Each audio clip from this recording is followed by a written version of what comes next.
I got some iced coffee. Mm. I sprinkled some muscle milk protein powder in it, some half and half, and some sugar, and put a ton of ice in it. So it's tasty.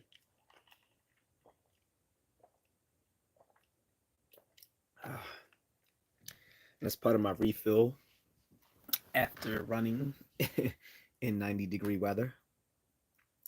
Um, Luckily, the UV index was pretty low, so I didn't feel that bad. So it's not always just the raw temperature; it's the other things that can make a day feel more miserable, like the humidity and the UV index. The UV index was low. I'm not sure what the humidity was, but the humidity wasn't high either. I don't know the percentage, but it wasn't high. So I had a pretty good pretty good run. You know, I usually I do a daily 7 mile run. I was slipping last week on my runs. I won't find myself slipping like that anymore. Um, but I've been slipping the last few weeks with the runs, but back at it. So had a high protein dinner. Yeah, somewhat. And now I'm having a protein iced coffee.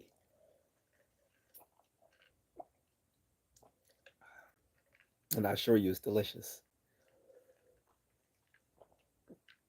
Ah, the secret is to mix in the protein powder when it's ice cold, so it breaks apart really nicely. It doesn't clump up and feel gritty when you drink it. What's up, Carlton? Um, but my topic is, are we heading to World War III? But this is a ask me anything sort of format, so it doesn't necessarily have to be on, you know, the events of yesterday. But we can talk about that if you guys like. Usually with ask me anything, the conversation can steer any sort of way.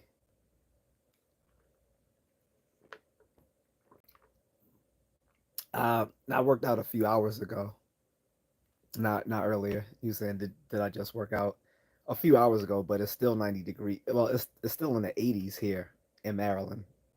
But it was 91 degrees earlier, and I literally waited until the evening, but it was still 91 degrees. Like I waited all day long for it to chill out, and the temperature wasn't getting any lower. So I'm like, all right, forget it. I'm just gonna go run, but I'll at least wait until the sun is starting to set, which well, not really starting to set because June 21st being the summer equinox is the longest day of the year. So I mean, sorry, not summer solstice. I'm sorry, the summer solstice was June 21st. So longest day of the year. So I'd expect today being the 22nd for the sun to set around 6 p.m. This person wants to get booted out. If you're gonna keep flooding my chat room with nonsense, I'm a ban you from my channel. So chill out.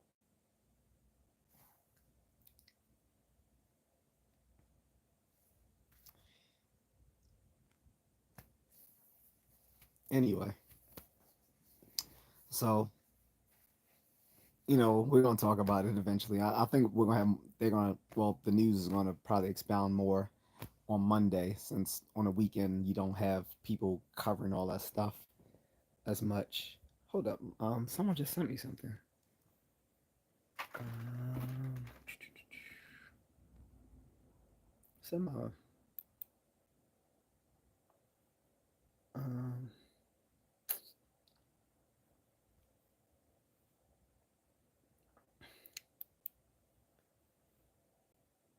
Oh, that was my mom, my mother-in-law.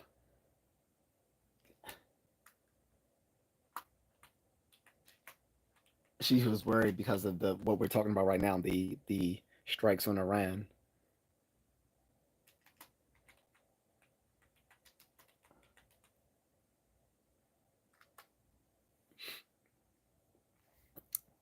Carlton says I think World War III is very likely. Uh, the thing, the funny thing is people keep talking about World War III. I don't think it's likely. I do think we will be headed in a war in the Middle East again. I don't think it's going to be a World War III though. The funniest thing is the way the first two world wars happened. Um, they started off very weirdly. Like World War II was an aftermath of World War One, and World War One started when some random Eastern European aristocrat was assassinated, and that led to World War One. Um,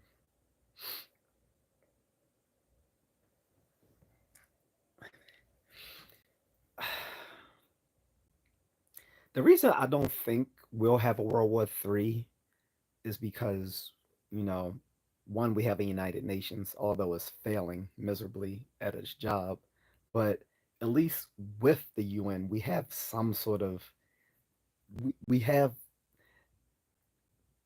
nations talking with each other. So that's one thing. The other thing is that um, the globe, everyone's economy is kind of mixed up with everyone else's. And when it comes to trade and commerce, when so much of one nation's trade is dependent upon another nation and vice versa, it is less likely that countries will go to war with each other. Now, it's very likely the US and Israel will go to war with Iran because we don't do a lot of business with them. Okay. Um, so that's very likely. But as far as a world war, I don't think that's going to be as likely just because with international trade and the UN and, you know, the US, you know, is one of the permanent members of the UN Security Council. They're fucking with the big boys, to put it bluntly. Like, if you mess with any of the five nations that hold their whole permanent seats in the UN Security Council, you're fucking with the right ones. And for folks who don't know the five permanent members of the UN Security Council, because there's several members now, member nations, but we are the one of the five permanent nations in the establishment of the UN, which is the UK, the US, the UK, France, Russia, formerly the Soviet Union, but we the UN allowed them to Russia to hold their permanent membership under their new government, the Russian Federation, and then finally China. If you are messing with any of these five people, uh, you know things could get rough.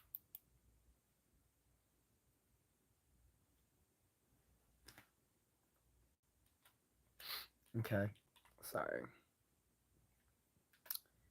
Um,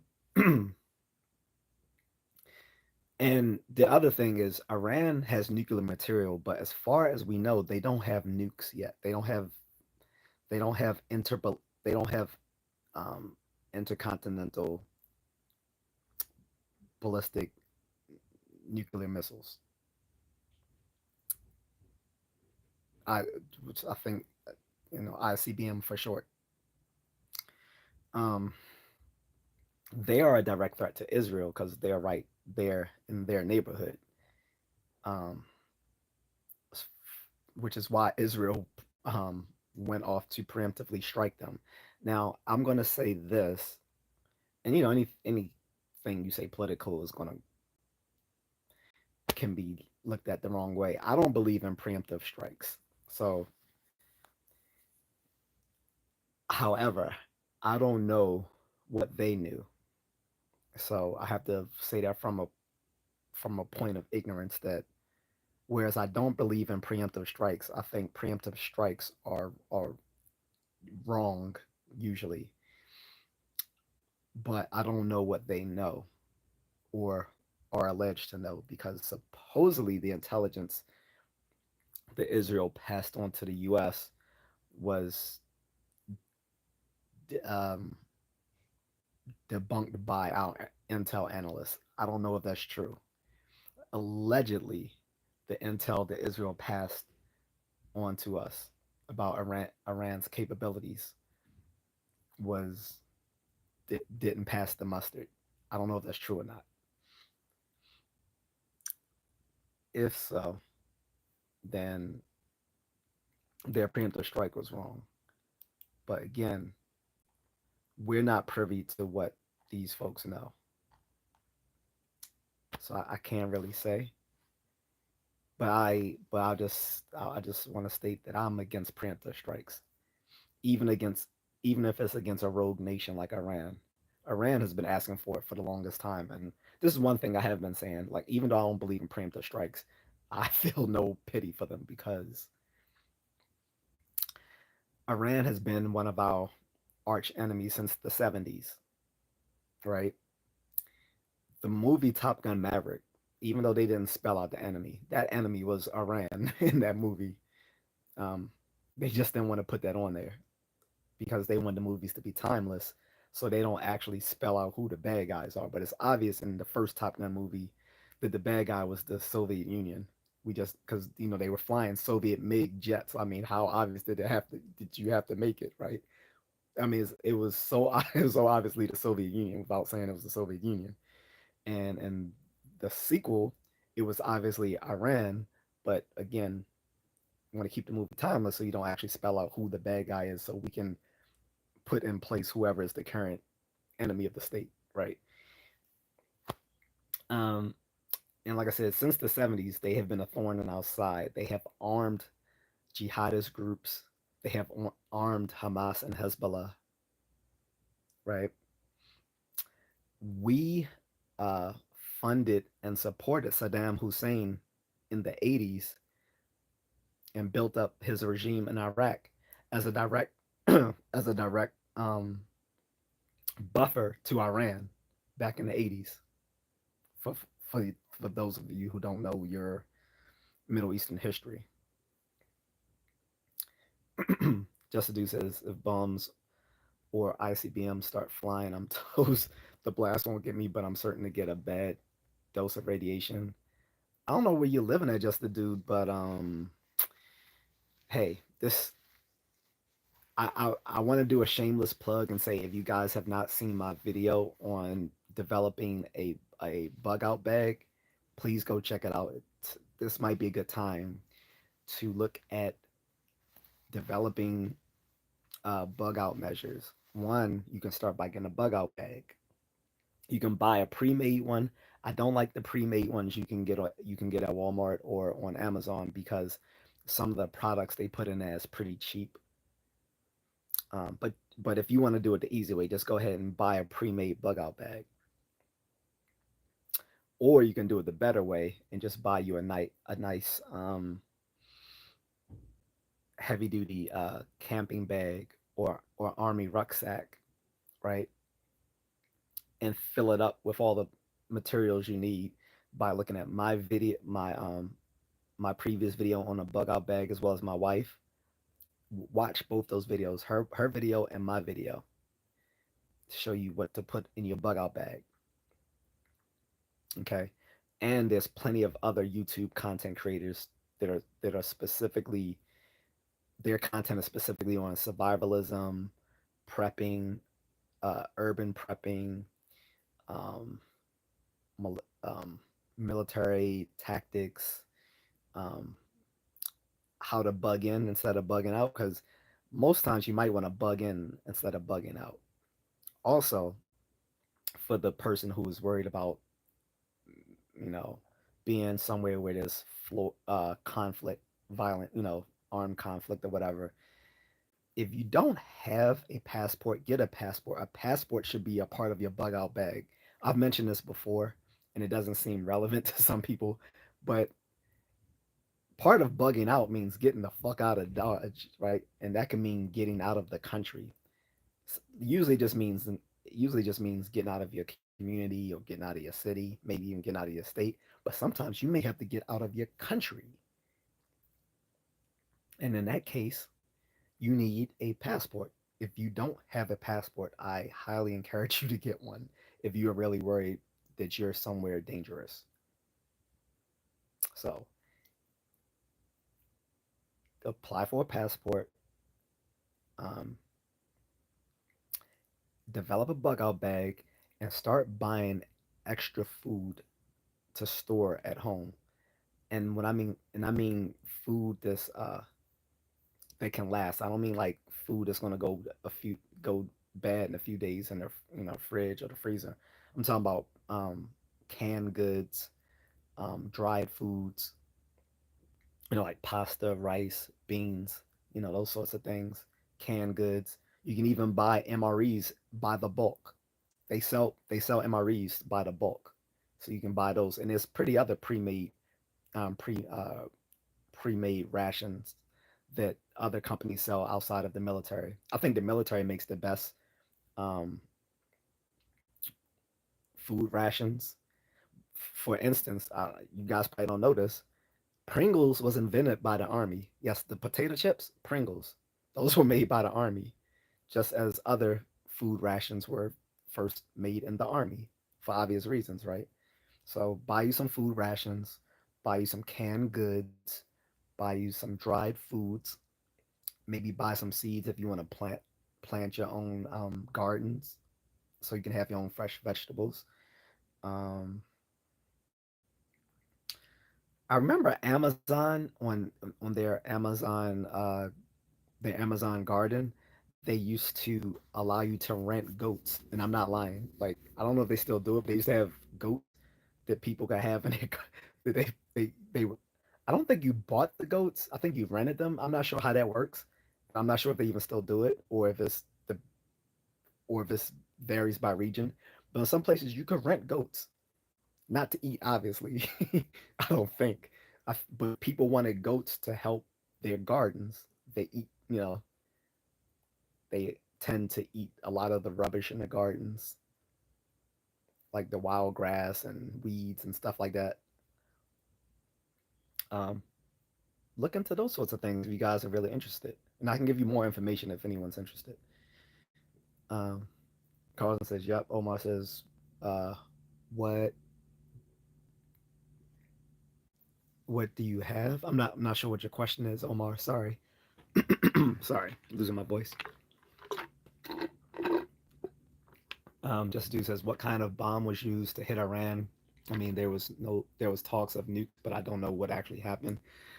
Um, I honestly don't know um, what weapons they used, but they were airstrikes on of Iran's um, three of Iran's top nuclear facilities.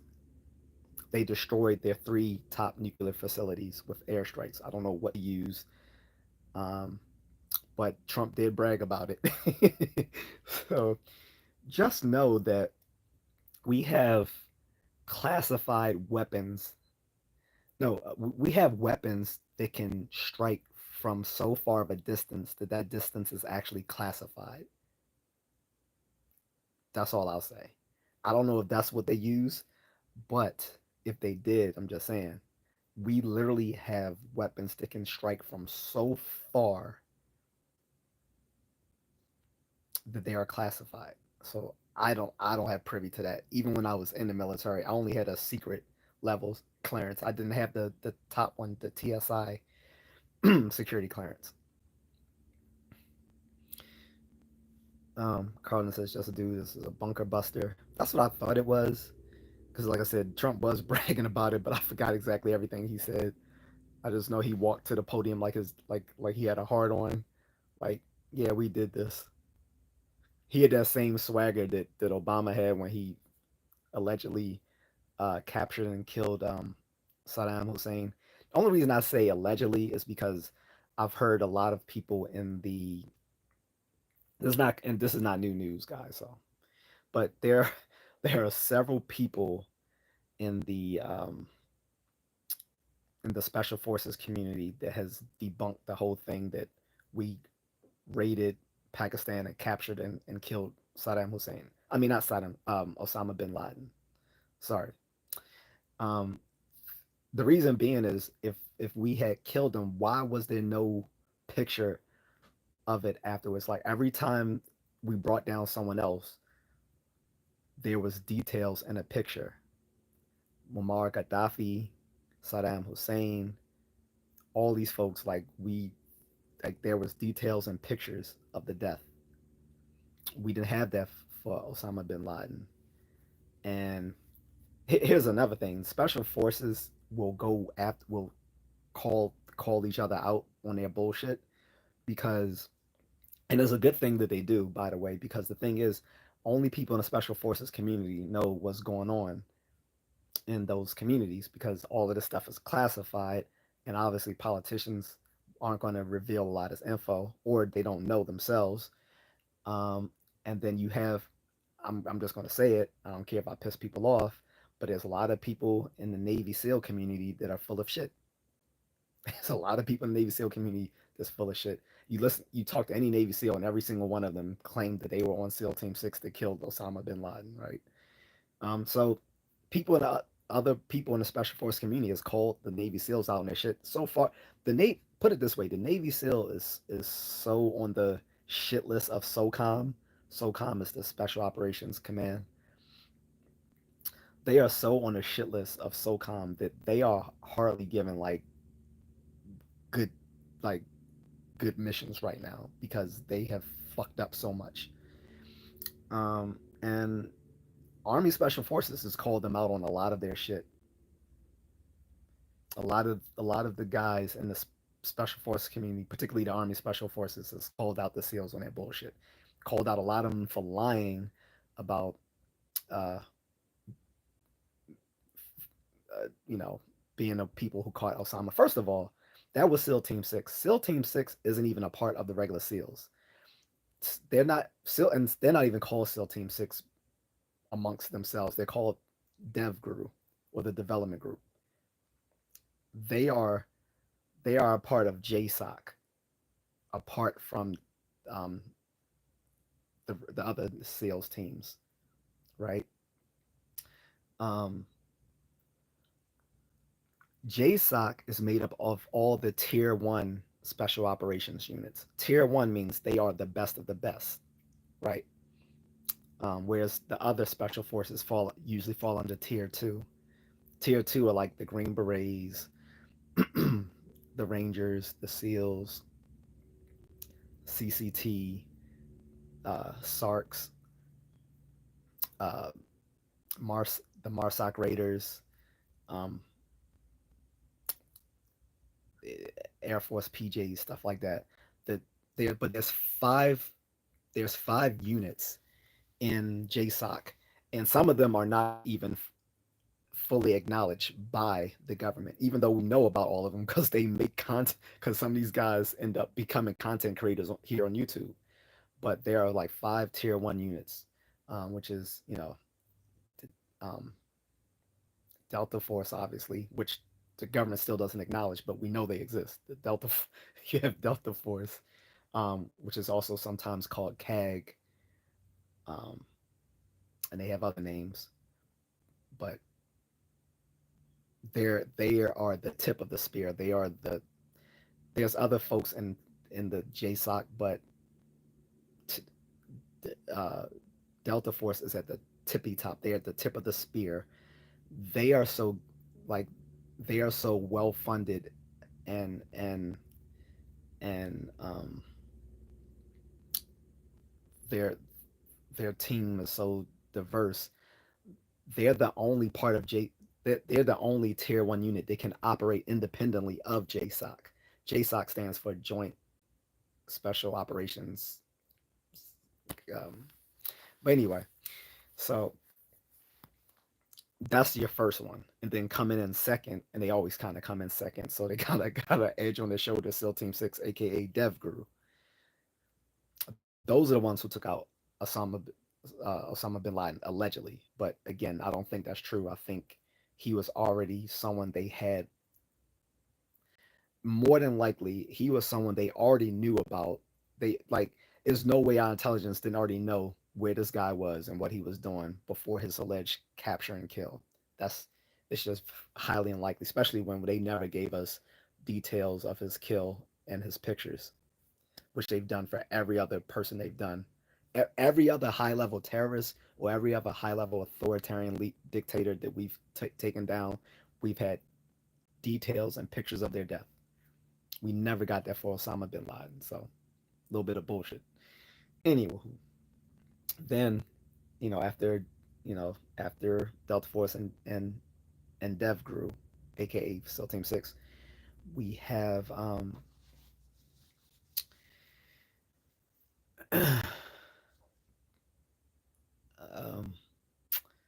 I'm gonna say we have RRC. They are part of the Ranger Battalion, which is a Tier 2 Special Operations unit, except that um, RRC is a division within the Ranger Battalion called the Regimental Reconnaissance Company. They are Tier 1 because they're funded as a Tier 1 unit, and put they're often assigned detail with Delta Force, right? And then comes 24 STS. They are actually a Tier 1 Special Missions unit coming out of the Air Force, not to be confused with the PJs, the Air Force PJs, or the Air Force combat controllers, who are both awesome. This is a different one. This is a Tier 1 Air Force um, special mission unit. They are uh, they are a Tier 1 unit because they are usually the ones who fly in the the special operators themselves. They're the ones who fly in. They're the ones who fly in the Delta Force and the Dev Gru and and the and the Rangers. Okay. Then you have a group, again, one who's not even acknowledged to exist by the government, and they're pretty much the ninjas of the military. Um, they're called ISA, which is intelligence support activity. Again, they are like the ninjas of the military. And again, three of these Tier 1 units come out of the Army: Delta Force, the Rangers, the RRC Rangers, um, and ISA. Again, they are like ninjas. They're also called Task Force Orange. So if you ever hear Task Force Orange, what's what they're talking about, but they're not acknowledged to exist. They are a special forces unit just for collecting intelligence and doing espionage. So, and there's not very much known about them, not nor of their training, nor of their selection process. We don't know, like most of these units, we don't know anything of their selection process for obvious reasons. Um, this is why it's safer to see advertisements about airborne rangers on places like Facebook and YouTube, because they're not going to put Delta Force or shit like that on YouTube. Again, they're not even acknowledged to actually exist, but obviously we know they exist. Okay. Um, and I think, did I mention? So, and I think that's all five of them, right? So, Delta Force, aka CAG, Dev Guru, aka Still Team Six, RRC from the Ranger Battalion, 24 STS from the Air Force, and ISA from the Army, aka Task Force Orange. Um, these guys, many of these guys, have gone on to be content creators, and people, they let us mere civilians know what's going on, or even not civilians, like veterans like me, like even us veterans who weren't in the special operations community know what's going on. Like I said, they've led on that, the whole capture and kill of Osama bin Laden was bullshit. That raid, all of that bullshit. They already knew about him. Probably had already captured him a long time ago and was using him for, whatever reasons. Some people have cynically said that that Obama used the raid and capture and kill of Osama bin Laden as hype just to get him reelected. I don't know.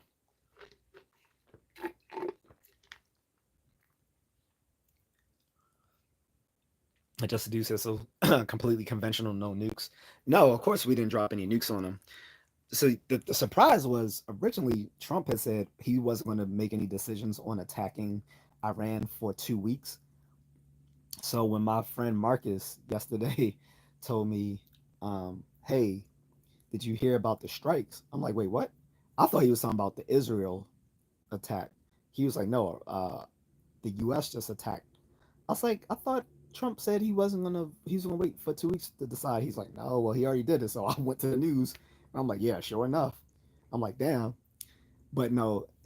What what Trump has been threatening now is that he's saying people in Tehran need to clear the city because he plans to bomb them. Again, he's not planning on dropping any nukes. No one has, no one has literally dropped a nuke on a city since World War II, and we don't have enough provocation to drop a nuke on Iran. Trust me, if we did drop a nuke, that would be World War III. That would absolutely spark World War III if we dropped a nuke unprovoked like that.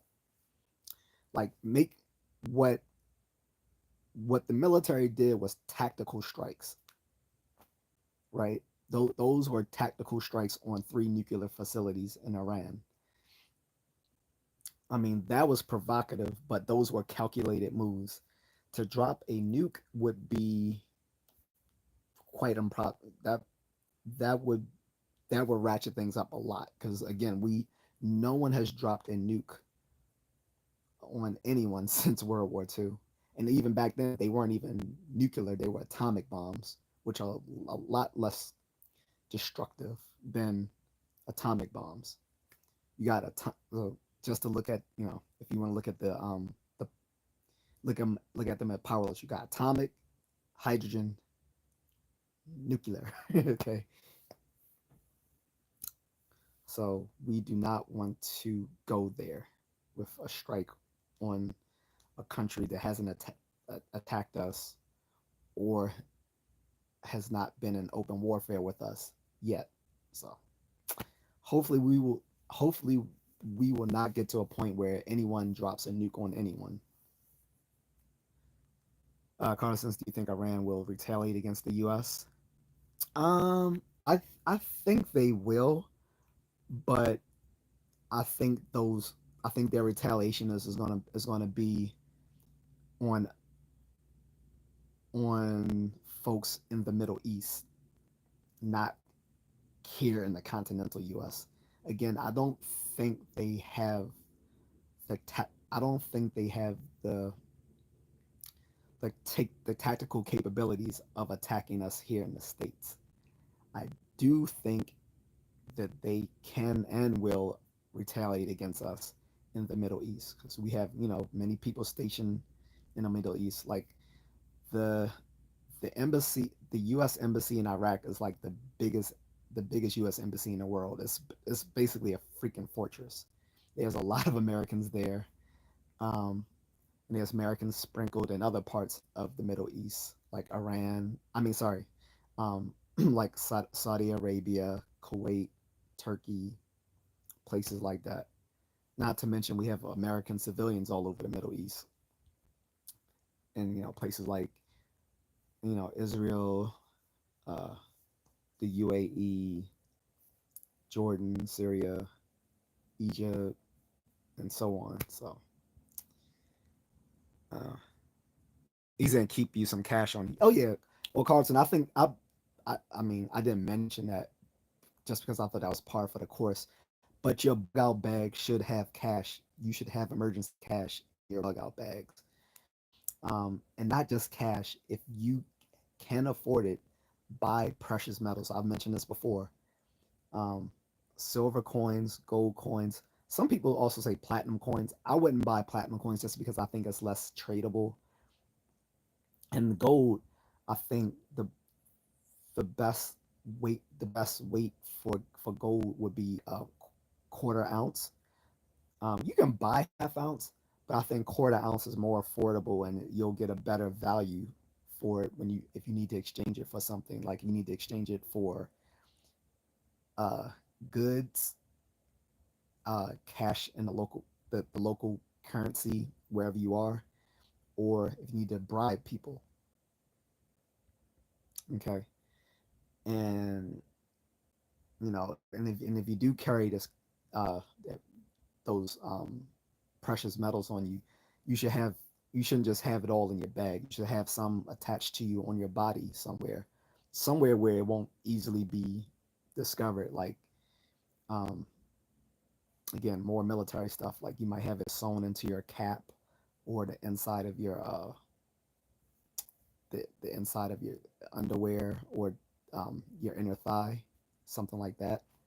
So, but yeah, part of a bug out bag is having emergency cash because no matter where you are in the world, $100 American will get you far. Like whether it's to bribe law enforcement in another company in another country. Not saying you should. Now I'm not saying you should be doing bad things where you need to bribe the officers. I'm saying if you need to get out of a bad situation, you need to have emergency cash in case you need to bribe corrupt officials, or in case you need to have someone, uh, in case you want to ask someone to let you hide in their bar or something like that. $100 American cash will go far. So keep a few keep a few Frank Benjamins on you uh, as part of your emergency bug out kit. Definitely keep some cash on you, like Carlton says. He's gonna keep yourself in shape in case you need to fight a run. Yeah, well, Carlton, you know that's my biggest thing. I always say, the big half of self defense is just being physically fit. If you're not physically fit, you can't fight because it doesn't matter how good your technical skills are. If you got no gas in the tank, then what are you going to do? And the same thing applies to being a prepper or survivalist. Like, what's the point in developing a bug out bag that's gonna weigh probably at least somewhere between I don't know 15-30 pounds, and if you want an inch bag, I don't recommend inch bags, but some people have inch bags. An inch bag is a bug out bag that stands for um, it's like a bug out bag, but you're putting everything in it. It means um, not come not coming home. So an inch bag is I'm not coming home bag. I don't recommend that because at some point you're coming home one way or another. So I don't believe that. I think that's a like some little. I think that's a fantasy of some of these survivalists, more of the radical ones, where they're gonna just live indefinitely in the woods. First of all, most of us live in or near big cities, so more than likely, if you're out, if you are bugging out for longer than 3 days, which is the typical amount of time you factor into a bug out situation, is about 70 a 3 day sort of journey. If you're going to be outside longer than that, you're probably going to encounter city dwellings where, again, that's why you need emergency cash because you might want that emergency cash so you can you can spend a night at a motel or, again, or you want money to catch a bus or a train to get out of Dodge or maybe even get out of the country, which again goes back to having a passport. But yeah, it, it, whether you have an inch bag, a get a or an inch bag, a get home bag, or a regular bug out bag, which they're all variants of the same. It's just there's some. It's just the differences in how much you're packing and how long you plan on being out, bugging out. Then you got your vehicle bug out kit. But anyway, they're all the variants of the same thing. In any case, you're going to need to be in shape. You need to be physically fit because you're going to be walking more than you usually do. Now, preferably, you will be in your vehicle. You'll be in a not a regular car, but a bug out your bug out vehicle, which is going to be something more sturdy and built for like off road, off road driving. That would be a bug out vehicle. A bug out vehicle is going to be something bigger for you and your whole family that you can store, um, your bags, your munitions, some extra food, and it can do off road driving. Right, that would be your bug out vehicle. Ideally, I don't have a bug out vehicle either. I just have my bug out bag and weapons. But um, ideally, in a bug out situation or shit hits the fan scenario, you would get into your bug out vehicle and get the hell out of Dodge and get somewhere safer. You will get to your bug out destination. Your bug out destination can be a bunker. It could be like I don't know, an RV way out somewhere from the rest of the community. Um, some people have made those little those what do you hold things at the docks, the those big the containment modules. Some people have converted those containment modules into bug out homes, bug out shelters. But the point of a bugging out situation is that you bug out from your home to a bug out shelter, whether that be some RV or um, or whether that bug out shelter is one of those little containment modules that you find in the docks that you are very easy to turn into nice little makeshift homes. By the way, and they're very sturdy. If you have money, maybe you might have bought or developed a bunker. Mark Zuckerberg made himself a bug out bunker in Hawaii that can withstand. I think it can withstand a nuclear strike. It's good to be a multi billionaire. You can build bunkers in luxurious places like Hawaii, and he's not the only billionaire who's built a bunker. I think I think so did Bezos or um, Elon Musk. But anyway, you do need to keep in shape because again you're gonna need to be fit because you're gonna be in a highly stressful situation in which you're gonna be on your feet a lot, and you might even have to defend you and your family. So you need to be in tip top shape. You need to be staying fit because is half being fit is half of self defense. Being physically fit is also half of being a survivalist. You can't do all the other stuff adequately if in you're not fit. Which is why I laugh at some of these preppers. Not necessarily because they're older, but the fact like you're like you're like some of these folks are like obese and they think, oh well, I'm just gonna protect myself with all these rifles and guns and stuff. I'm like, yeah, that's cool and everything, but how long do you think you're gonna last?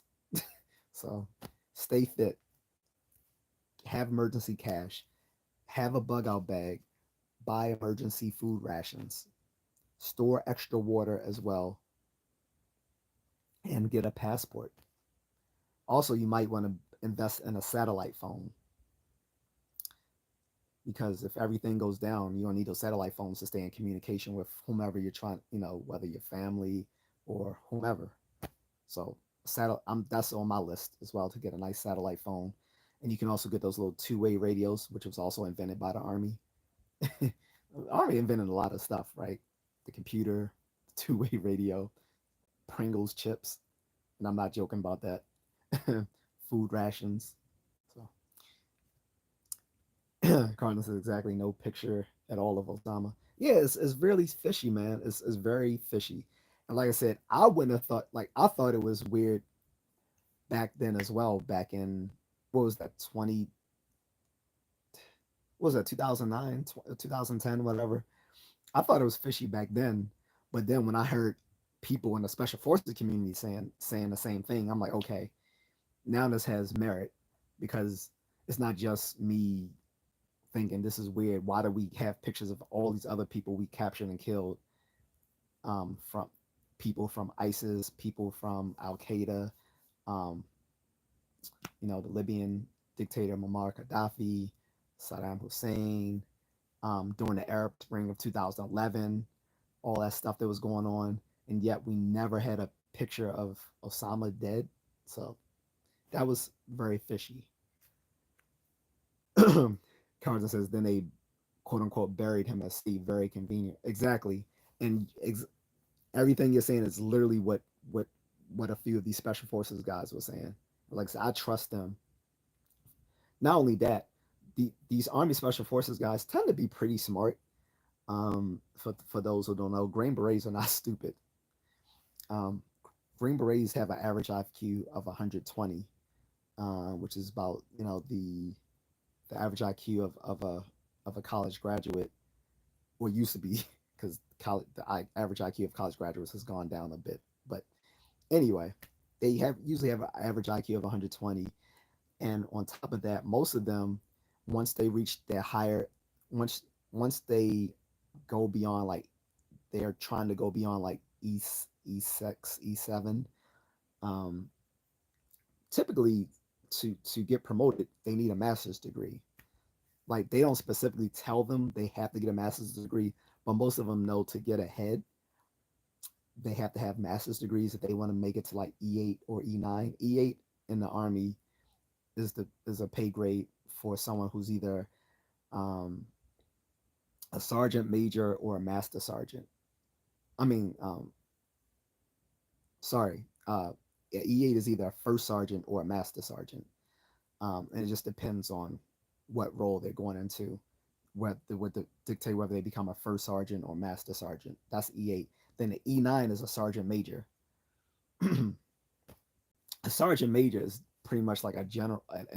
It's pretty much an enlisted version of a general, but they're enlisted, so they're not commissioned officers. But a sergeant major is a huge deal, and you have different levels of sergeant major, but they're all at E9, even though they're different levels. They're three different they're uh, three different ranks. You have sergeant major, you have command sergeant major, and you have sergeant major of the Army, which is weird that sergeant major of the Army is a E9. That should be given an E10.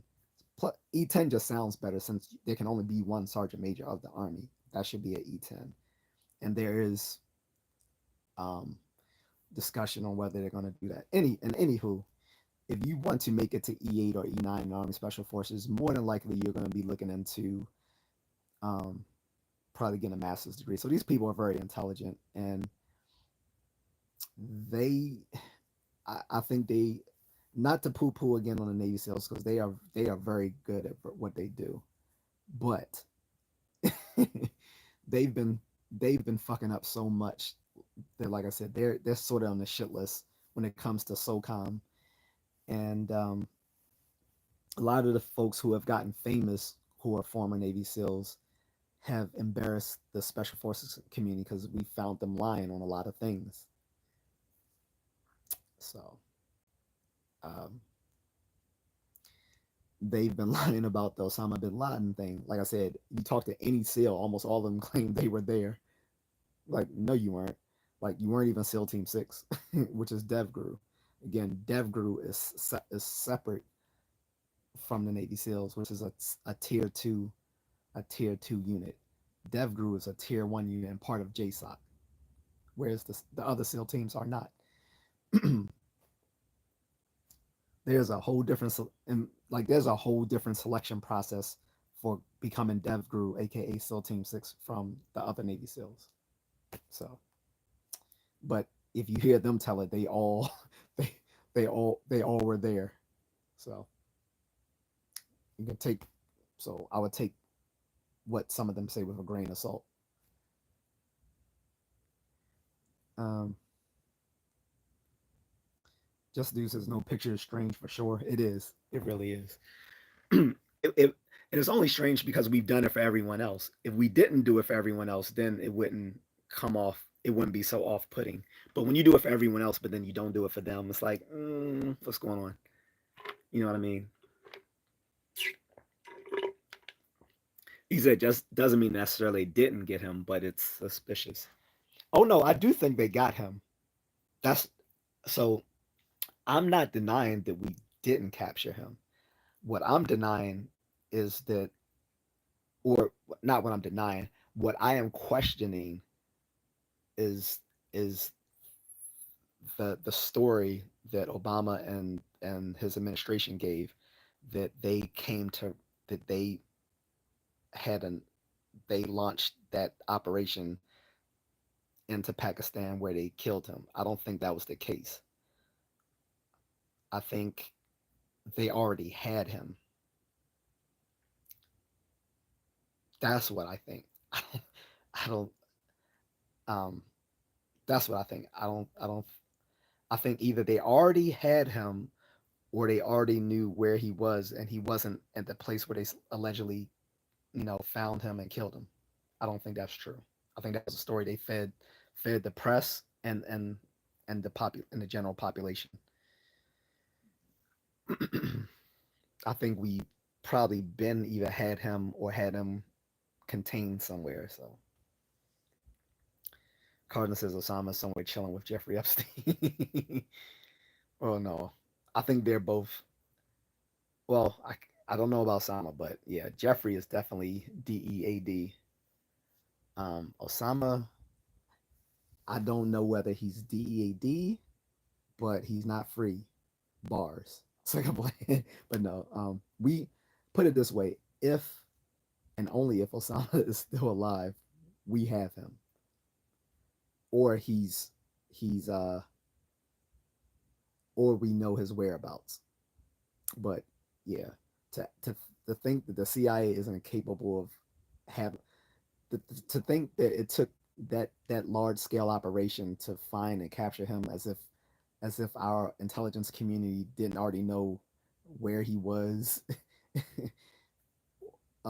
assuming he was still alive. Because like I said, we may have already unalived him way before that alleged capture and kill of him in Pakistan back 15 years ago. Um, what was I going to say about that? Um,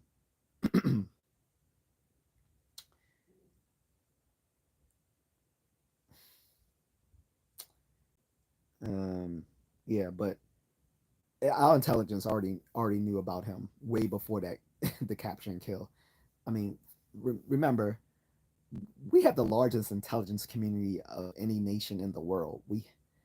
Um, we have 18 intelligence agencies, both military and civilian. Back then we had 17.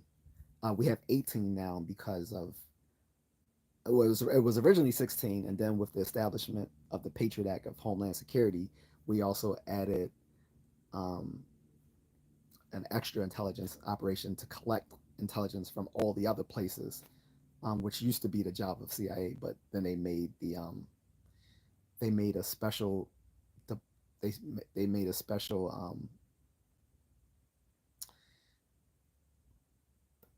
division that reports daily to the president, which again I thought was the role of CIA, but whatever. Um, and then we added 18 once we added Space Force, because each military branch has its own intelligence. So there you go. And I disagree. I don't think we need 18 different intelligence agencies. I think all of those could be, especially when they compete with each other for the same intelligence, which is, that can get messy. I think we could do with like at most 5 or 6. We don't need 18 of them. That's just overkill. No pun intended. JR says hello. What's up? Carlton says watch out for sleeper cells. Yeah. Um. To be sure, we definitely have um nations with their own operatives here in America. So, but you would never know that because people, you know, people who are trained to be people who are trained to do counterintelligence and other covert operations aren't going to look like spies, which was my whole problem with the whole idea of ninjas, of people walking around in black pajamas. I was like, a ninja would never look like a ninja if historical ninjas existed, which they didn't. We Japanese definitely did have spies and assassins and people who um, who collected intelligence, but they weren't ninjas. They were just regular samurai and foot soldiers called ashigaru, um, who did that stuff. Now, if you want to call them ninjas, fine. But any any any samurai or ashigaru would do these sorts of um, covert activities at the behest of their daimyo, their warlord. Um,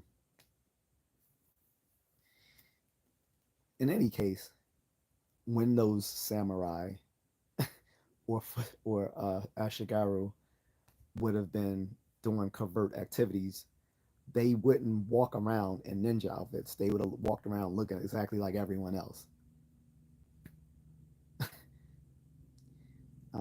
And the same thing goes for James Bond. Like a spy is not going to be exceptionally attractive and or articulate because you don't want a spy to stand out. Obviously, you want someone who looks regular degular. You want someone, you want someone who looks like a regular Joe. You don't want them to be like super buff. You don't want them to be like super attractive. You don't want them to be this guy who comes off as a genius savant. Like, no, you want them to be seen just like anyone else. Like the most likely like operatives here in America would be working somewhere very mundane like 7-Eleven or the gas station because you would never see that coming. Pause. But um, but it wouldn't be the guy who's like the executive of Hyundai Motors or something like that. Like, no. Anyway, Carter says, I remember reading articles from 2019 about billionaires building bunkers. Yeah, it's true. I mean, Mark Zuckerberg has been quite open about it. He's talked about it in interviews, and so have a few other billionaires. Most of them have been quite open because it's not really something to. You don't have to be secretive about something that no one can do anything about. Like if you like if you have, plus it's not illegal. Like it's legal to like buy bunkers. Like if you ever watched Doomsday Preppers, there was some folks who bought out old uh old military silos and bunkers and retrofitted them into homes. Like as long as you don't, as long as you don't get a touch of the of what do you call it, fear of closed spaces. You know the word, I can't think of it, but as long as you don't get that, then a bunker would be a nice home.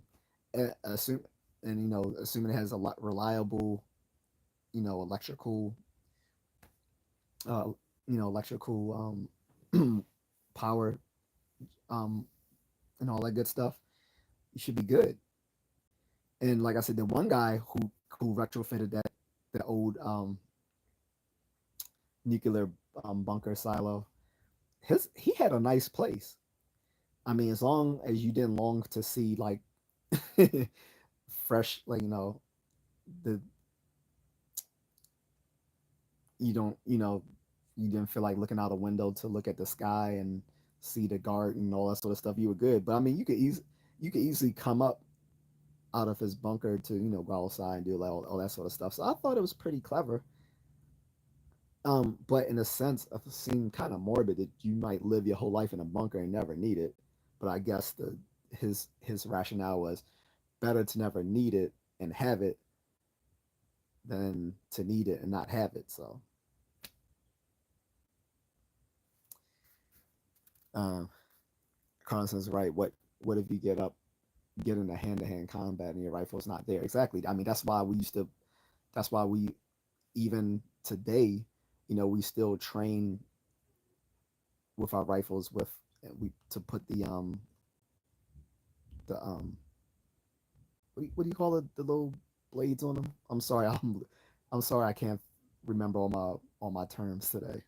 Slip of the slip of the mind. But yeah, that's why you will put on your knives on the end of your rifle and train for close quarters combat, where you might have to hit someone with use your rifle as a close quarters weapon instead of as a firearm, uh, which is also why I think in basic training they made people do carry their weapon using high carry, because that high carry is easier to use the rifle as a melee weapon as merely as opposed to just merely a firearm. But when you're in a low carry, it would be harder to bring it up. And oh man, that's not possible. But the low carry makes it more inconvenient to use it if someone's right up on you in close quarters in close quarters hand to hand fighting. Carlin says the Navy SEALs get a lot of promotion. Yeah, well, they get a lot of promotion because they write a lot of books about themselves and they self promote themselves after they leave after they leave their military careers. And I don't have a problem with that, but like I said, Army Special Forces gives them talks a lot of shit about. I remember talk, and I know for a fact that a lot of these Green Berets think the same way because I literally talked to one myself when I was at my old job. Like my job was to call veterans, um, and see if they either wanted to, if they already had a VA home loan, if they wanted to refinance those home loans, or if they wanted to get into a new VA home loan or whatever. And I've talked to people in literally every branch of the military while I was there, and I talked to a Green Beret, and, and I don't know how we got into the conversation, but mind you, I'm trying to sell him on refinancing, right? But I didn't mind having these short conversations with these veterans because it often helped me get a sale. Because once they saw me as not just some asshole on the phone trying to sell them something, but they realize I'm an actual person who served myself and is just a person who likes to have a actual conversation with people. I'm not just here to sell you on some bullshit. That's how I was so good at my job because I actually had real conversations with people over the phone because it's very hard to cold call people, and veterans are no shit are don't take any shit. But it eased their mind on quite a bit when they learned that I was a veteran. And then they felt comfortable talking about, giving me their old war stories. And this guy was like, man, he's like, yeah, I was in special forces, yada yada yada. He said, but yeah, we don't. He said, yeah, but he's at Army Special Forces. He said we don't go around writing books and shit like the Navy SEALs, which is funny. Uh, and he's right. I mean, one of the mottos of the Army Special Forces is that they are the silent professionals. So these are the guys, like, again, you may not, other than their badge specifying they're in Army Special Forces, they're not going to talk about it that much because they're not the ones who are going to have all these ribbons on their Class A uniforms. And currently, the Class A uniforms are the pink and greens. Um, and the pink and greens are just awesome. I think I want to get some myself because they do allow veterans are allowed to buy the updated Class A uniforms. So I might buy some pink and greens next time I'm at a PX. Uh, like Fort Meade. But any case, a lot of them don't wear all the ribbons for all the stuff they've been awarded. Often they'll just say, "If you want to know what I've done, you can check my DD 214," because they don't like to brag about that stuff. That's why they call themselves the silent professional. That's sort of their motto. Whereas the Navy SEALs are more flashy. For not all of them. Some of them are Some of them are more stoic, like the Army Special Forces. But a lot of them are all into like self promotion, like Jocko and all these other guys. So,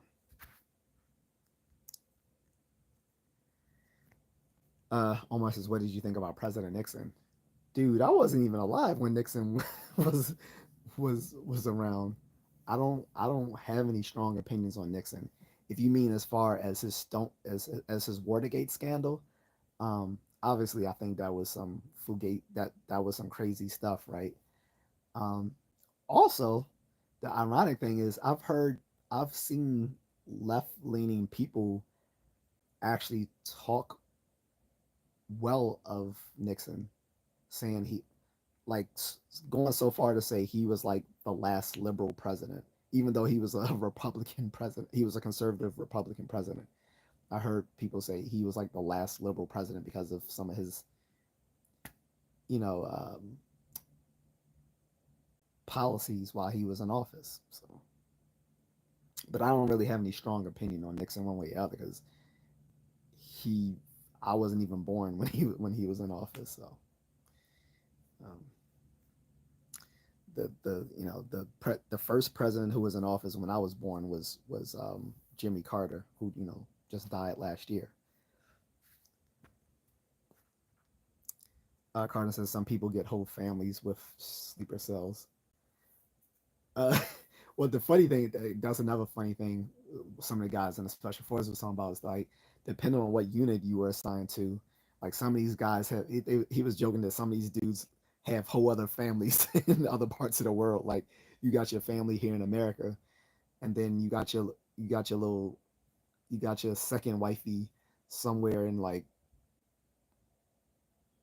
Guatemala or Ecuador. Like you at home you got at home you got Becky with your son Timmy and your and your daughter um and your daughter Lilith. But back over in Guatemala, you got your second wife Maricela, and you got about 5 kids. Javier, Papito, Carlita, you know, Rosario,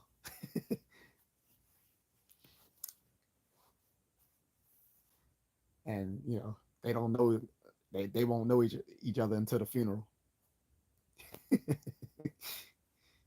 Oh, thank you, Moonlit. I forgot to talk to mention that. But yeah, guys, that is my Cash App handle, $ Just A Contrarian. And for those who don't know, I'm still collecting money for my friend back in the Philippines, Micah. Uh, the reason I'm raising money for her is that 3 years ago, her home and all her belongings were wiped out in a super typhoon in the Philippines. So she has been left destitute. And she's basically been doing odd jobs for the past few years. And see, she and her daughter don't eat regularly, so I'm raising money so they can have some money to eat and take care of themselves. Also, she needs money to put in for her employment screening that she's looking to do, because everything in the Philippines costs money, including employment. Like it's odd. It's an odd concept here that you have to pay for your own job applications and background screenings, but over there, when you apply for a job, they make you apply for your background screenings and all that sort of stuff. So she needs money to do that, but she also needs money for food. So if anyone wants to contribute, you can contribute here on YouTube by sending me a super sticker or a super chat. If you are watching this and if you're watching this after it's been recorded, you're watching this not live, but you're watching this on replay, you can send me a super thanks as well, or you can send it to my Cash App, which is $just a contrarian, all one word, $just a contrarian.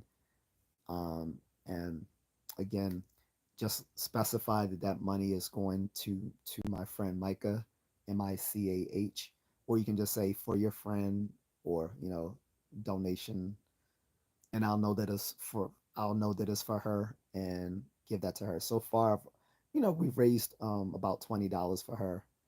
I would ideally like to get her at least $200, at least. And that, trust me, that would go a far way for her over there in the Philippines where she lives. I would like to ideally raise at least $200 for her. So far, we've got about $20, so still $180 away from my goal of what I want to collect for her. But if we can get $200, that would be nifty. And if you guys send me even more than that, that's even better.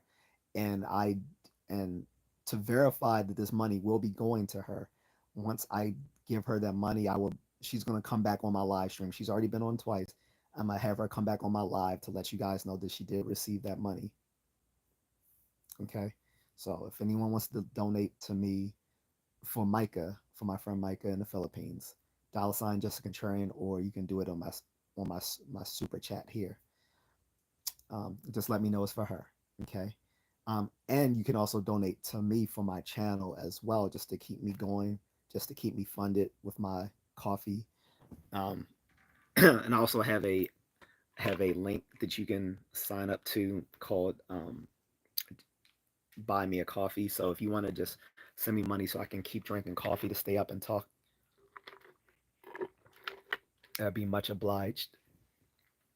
Or if you want to see me buy some fruit snacks, you guys, anyone who's been rocking me with me for a long time, that's my favorite snack is fruit snacks. The reason I love fruit snacks is because it's healthier than candy, but tastes just as good. It's basically like, it, I'll be honest, it's glorified candy, but it is actually vitamin fortified, and it can be used as a energy supplement when you're doing cardio. A lot of you didn't know that. Yes, you can use your fruit snacks as a as a energy supplement while working out. um, but back to the what you guys are saying in the chat room. Carter said, "Yeah, who's the army version of David Goggins?" Um, it what do you mean exactly? Do you mean like someone who, like, I don't have anything bad to say about David Goggins, but obviously he's another one of those Navy SEALs who self promoted himself. But with him, it's more positive. Like, he's a motivational speaker. He tries to get people to be more than what they are. I have nothing against David Goggins. On top of that, when I first live started live streaming 2 years ago, no, about a year and a half ago now, people compared me to him, and I didn't get it until I actually looked at him. Now, I don't think we look anything alike, but some white people think we look alike. All black people look alike, right? But I don't know, whatever. Once I saw who they were comparing me to, I took it as a compliment. I was like, oh, so you guys are comparing me to a guy who's a former Navy SEAL and an ultra marathoner, which, by the way, is um my ultimate goal. Like, I've already done half marathons. I haven't done a full marathon yet, but next up is a full marathon. But I ultimately want to do a ultra marathon. No pun intended. But yeah, I want to do an ultra marathon. He's ran several, so he is definitely my spirit animal. I don't have anything bad to say, uh, but I don't know who the army version of him was a, well, I could think of one guy, but he's kind of disgraced himself in the special forces community, so I don't want to uh, compare David Goggins to him, just because David Goggins hasn't done anything to discredit himself, as far as I know. But this guy has, so I want to compare him to him. Um, if you mean who, but if you mean who is the army version of him as far as athletic capability, I'll say most of those guys in CAG aka Delta Force. These are guys who would probably be comparable to him as far as athletic prowess. Like it, like I said, uh, the selection process. Like we know of selection process for some of these other special forces units. Like we know of the selection process for SEALs, which is called what's this called? Suds or Bud. I forgot the name. Suds or Buds, whatever you call it. And then for Ranger selection, you have RAS one and RAS two. And for Green Beret selection, you have this you have the Q. There's the funny thing is like this selection for Army Special Forces, aka Green Beret, is a whole Army MOS in itself. Molly can tell you about that. It's called 18 X-ray. So like, say you're fresh in like year in the Army. By the way, when it comes to Army Special Forces, you can apply directly for that. Just coming directly into the Army, you can say, "Hey, I want to apply for Army Special Forces." It'll be like, "All right." Now, mind you, if you don't get it, you're gonna have to do you're gonna have to choose something else, which is why usually most people don't jump directly into Army Special Forces, aka Green Berets. But you can do it if you want to. They're gonna sign you up right for 18 X-ray. Um, but most folks who go into Army Special Forces usually are coming out of like Ranger Battalion, and Ranger Battalion is in the MOS. So unlike other Army Special Forces, like the Ranger Battalion is not a MOS, so you have to already have a MOS to go into Ranger Battalion. So usually those guys are going to be like either combat engineers, infantry, cavalry scouts, something like that. Um, but like I said, and then like I said, once they want to try to do Army Special Forces Green Beret, they got to go through the Q course. It Like I said, outside of the tier one units, the Army Special Forces they're sort of like the jack of all trades when it comes to special forces, because their training lasts 2 or 3 years, two or three about 2 to 3 years, and that depends on the MOS you pick while you're in special forces. Whereas, like if you decide to be a ranger, uh, ranger selection takes is about 3 months, about 3 months long, compared to 2 to 3 years to get into green to become a Green Beret. And Delta Force is even more complicated than that. Like I said, t- uh, Delta Force, since they're not even acknowledged by the government, their selection process is classified. So, but I would think anyone who's made it through selection and Delta Forces would be on par with David Goggins to answer your question. If it, if it's as long as you're talking about athletic ability. If you're talking about people who self promote themselves, I don't think there is anyone in the Army Special Forces as famous as David Goggins. There are some people who are famous, but not as famous, except for that one guy. And like I said, he's recently been discredited as somewhat of a fraud.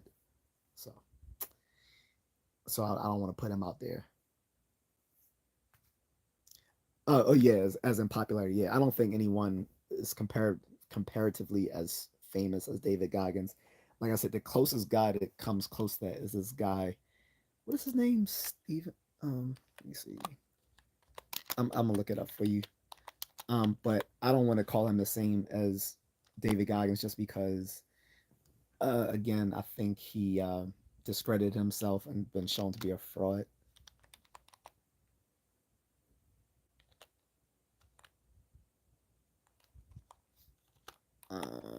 Let me look his name up because I don't want to mess his name up.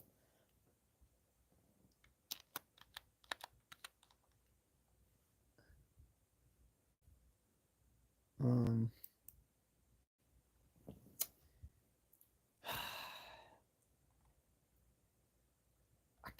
I can't remember the name.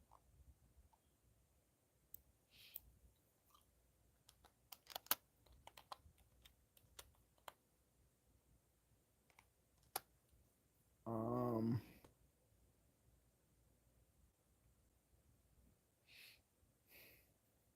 but I mean, he's being accused of. I think he's being accused of like stolen valor and some other stuff. Um,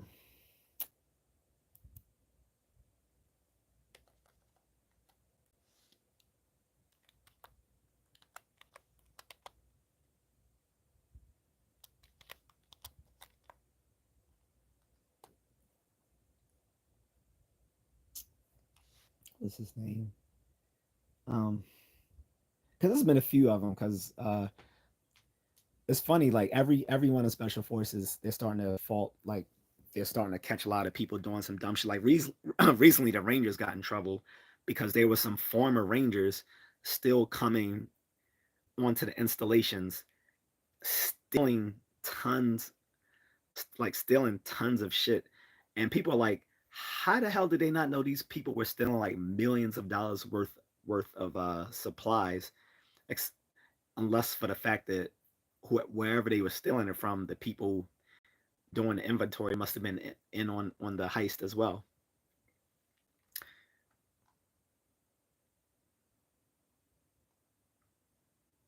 Then you had some guys that got in trouble in Florida. So everyone in special forces is catching some shit right now for like stupid things that people did. First it was the SEALs, then it was the Green Berets, now it's the Rangers. The only ones I haven't really heard of getting into a lot of shit are some of the lesser known units. Like I said, I like people like the ISA aren't even um, said to exist. Um, and again, there was a unit within the Green Berets that were tops that were classified as well. They were like the precursor to Delta Force. I think they were called Task Force Blue or something like that. They were they were never publicly acknowledged either. But yeah, all the lesser known ones I haven't really haven't heard too much about them, like um, Air Force Combat Controllers, Air Force Pararescuer, Pararescue. Those are the PJs. The Navy SARCs.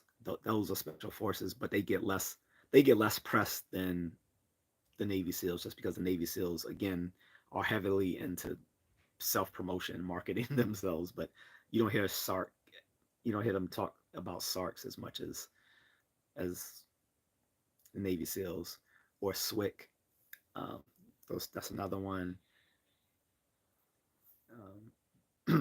You don't hear too much about 24 STS, which again comes which is special tactics squadron that comes out of the Air Force.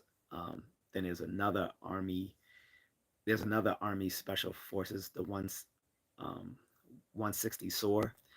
You would have saw 160 SOAR recently doing like the Army parade. That is an aviation special forces unit within the Army. Yes, Air Force doesn't have all the aviation. Forget Air Force originally came out of the Army, so the Army still retains some of its aviation, which is mostly like helicopter stuff. Um, but yeah, so you got 160 SOAR. Who else? Again, you have MARSOC, the Marine Raiders. They were originally part of Marine Force Recon.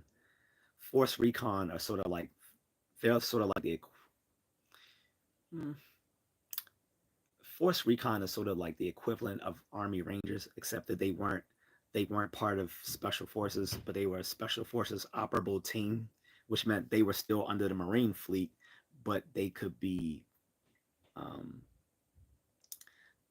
they could be given assignment with Special Forces, but they were within the Marines themselves.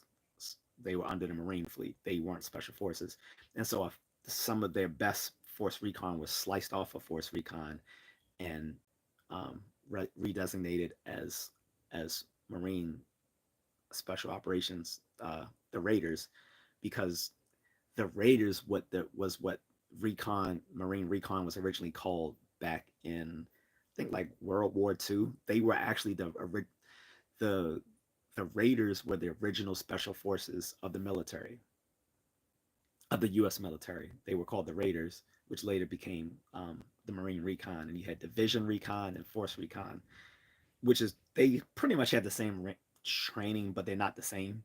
It would be like comparing the difference between um, Force Recon and Division Recon in the Marines is sort of be like the difference between the 82nd, the 82nd and 102nd Airborne divisions within the Army compared to the Army Rangers. That would be the difference. But yeah, Force. Um, by the way, the Punisher Frank Castle is a is a form of Force Recon that.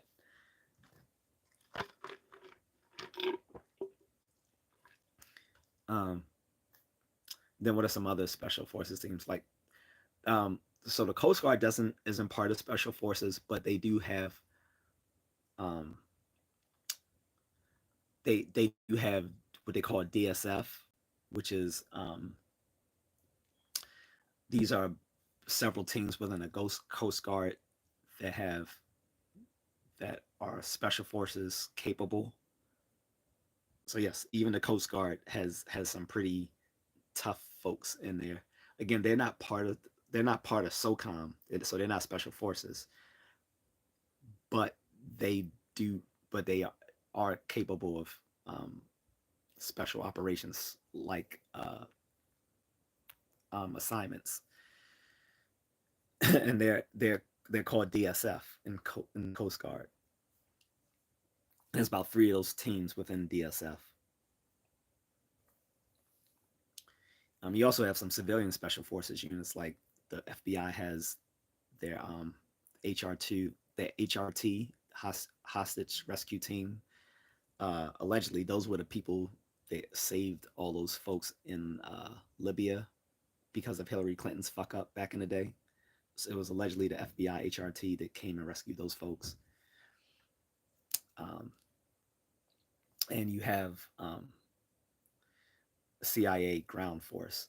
Um, these are paramilitary operators who are usually people directly out of military special forces who are hired and then brought into the CIA and retrained um, to do CIA black operations. So, anyway, I can't find that guy's name. I think it's Steven something or other, Carlton. But but but basically, the army doesn't have anyone, I don't think, who's as famous as David Goggins, except for that one guy who's been disgraced recently. So he would have been probably close to that.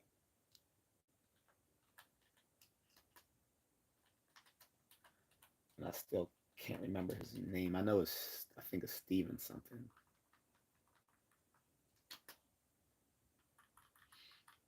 And I think it's for and I think it was for stolen valor. So and the reason why there's a lot of stolen valor in special forces is because a lot of these guys don't want to admit that. Oh, Tim Kennedy, that was his name. Um, is that is that his name? Yeah, I think it was Tim Kennedy. Yep, Tim Kennedy, who's also a UFC. Um, I think he was a UFC fighter, right? Tim Kennedy. He was like the so okay. He was the army equivalent of David Goggins, except David Goggins hasn't disgraced himself, but Tim Kennedy was, and, because Tim Kennedy admitted to stolen valor. And like I said, there are a lot of cases of stolen valor within the special forces community, just because a lot of these guys don't want to admit that even though they were in special forces, not all of them have done a lot in combat.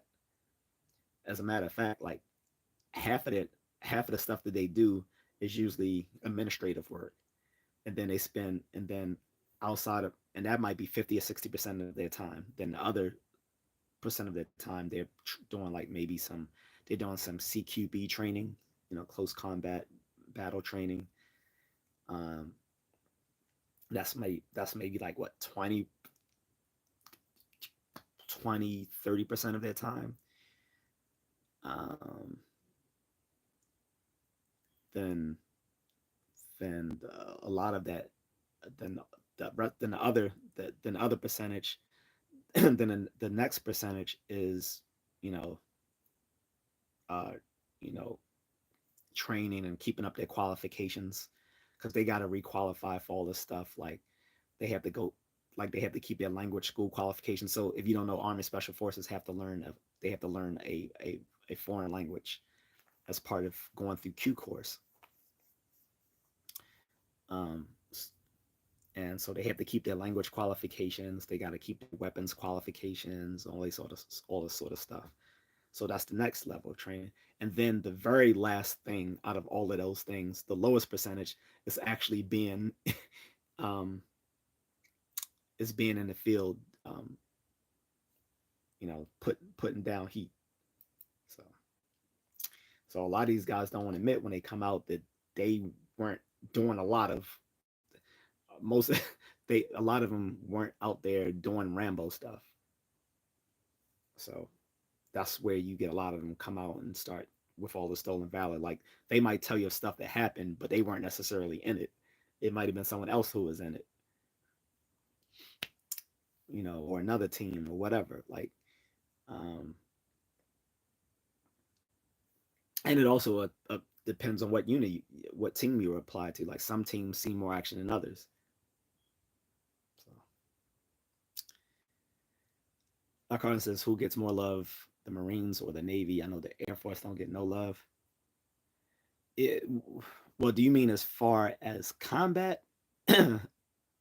Well, when you say no love, do you mean just generally as far as the branch, or do you mean their special forces? Because so people join these different branches because of the certain perks they have. Like people are going to join the Army because they're the largest branch in the military, and they're the most well funded, and you can basically find almost any sort of job that you can find in the civilian world in the Army, because it's the most diverse, because it's the largest branch and it's the most well funded. It also has the best. It also has the the largest the largest amount of units within SOCOM. So on any of those scale, so for any of those reasons, you might want to join the Army, and they get promoted more quickly than other branches. You would probably want to join the Air Force if you don't, if you're not interested in um, being close to combat. You like the higher, like the higher quality of living that the Air Force enjoys. Like if they're assigned um, quarters on an installation that's not Air Force, they get paid a higher BAH allowance, because the other military branches aren't up to their standards.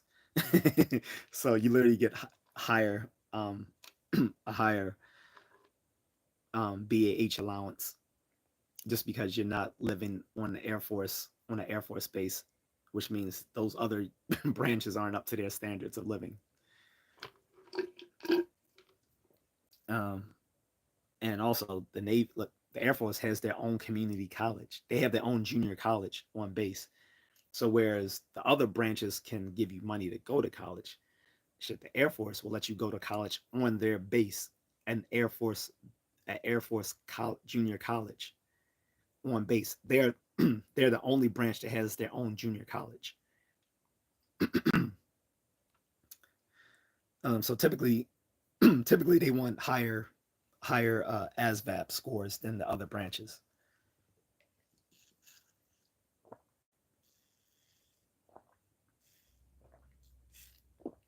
And they're going to attract more people who are interested in things like cybersecurity and things of that nature.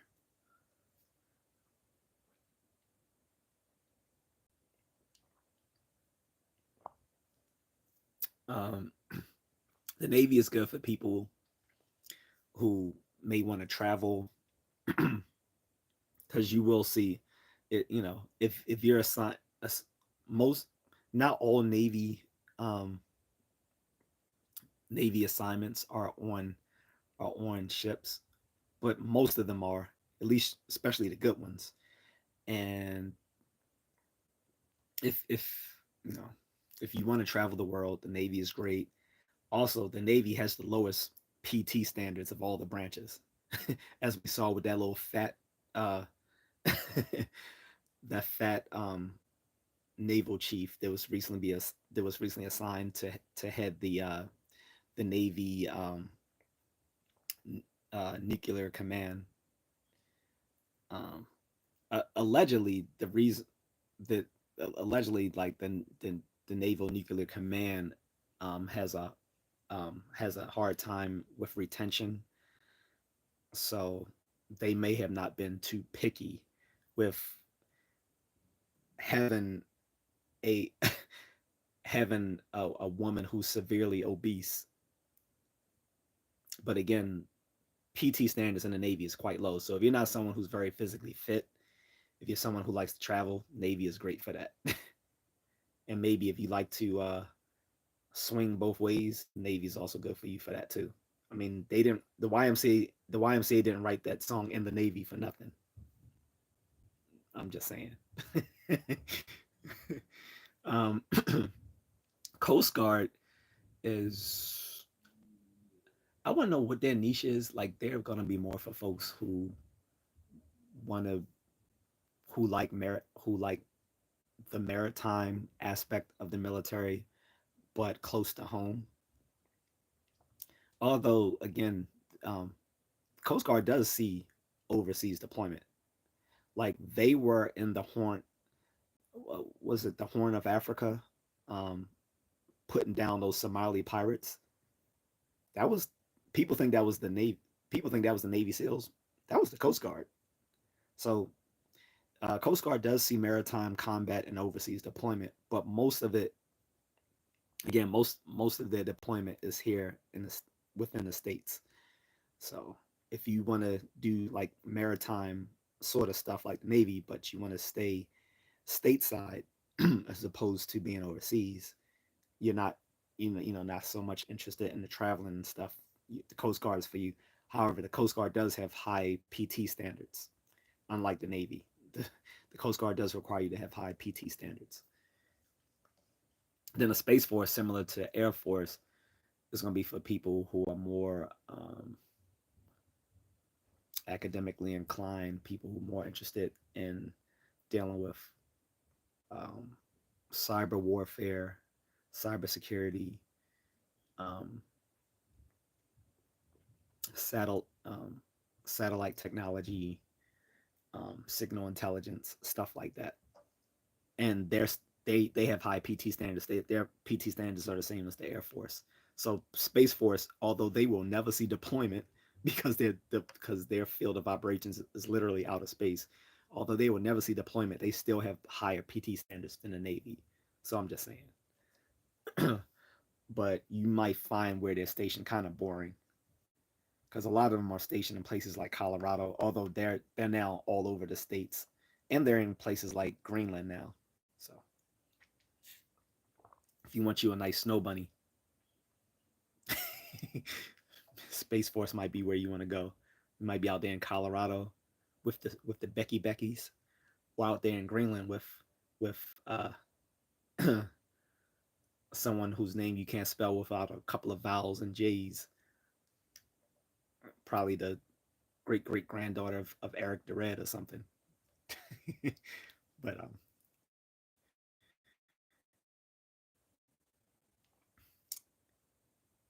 but yeah, it's like I said. So if you're asking who I love as far as the branches, like we all compete with each other. We're sort of like fraternities where we have love for each other, but there's this rivalry, sibling rivalry between all of us. Now, if you mean who gets more love as far as special forces, that's a different question. And I would be answering that from my outsider because obviously I was never special forces, and I'm not lying because that's not, you don't have to hide the fact that you were in special forces, unless again you were in one of those tier 1 units. Most of those guys in the tier one units, most of them are not going to tell you. Well, some of them will. Yeah, most of them will tell you they were in those units. They're not gonna tell you what they did, but they'll tell you they were in those units. So I would have no reason to lie to you guys if I actually did that stuff, but I didn't, and I would never, I would never, do any stolen valor. When I was in the army, I was a cable lineman. Okay, so I did so as a cable lineman though. Our only job wasn't just running cable and hooking up tele- telephone communications and stuff like that. Although that was the bulk of our job, we were like the beginning level of SIGINT or signal intelligence in the army because we are part of the U.S. Because we're part of Army Signal Corps. That's why we also had to have a secret level security clearance, and we dealt with signal intelligence. So very on a very very minor scale though. But that's what I did as a cable lineman. So I was never special ops. I was not a and I wasn't combat. So I wouldn't lie, unlike Tim Kennedy. But he would have been the equivalent of David Goggins in the Army Special Forces until he got disgraced. But he was sort of the equivalent of David Goggins. He became a UFC star,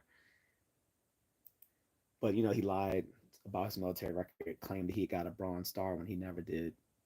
So he got called out on it. Cardinal says we also have Space Force. He says I see white dudes walking around with stolen valor all the time. Like I said, I'm not gonna just say white dudes. Like I said, everyone does it. I mean, not everyone does it, but I mean, ev- everyone is equally capable of doing it. Not just not just white people in the military.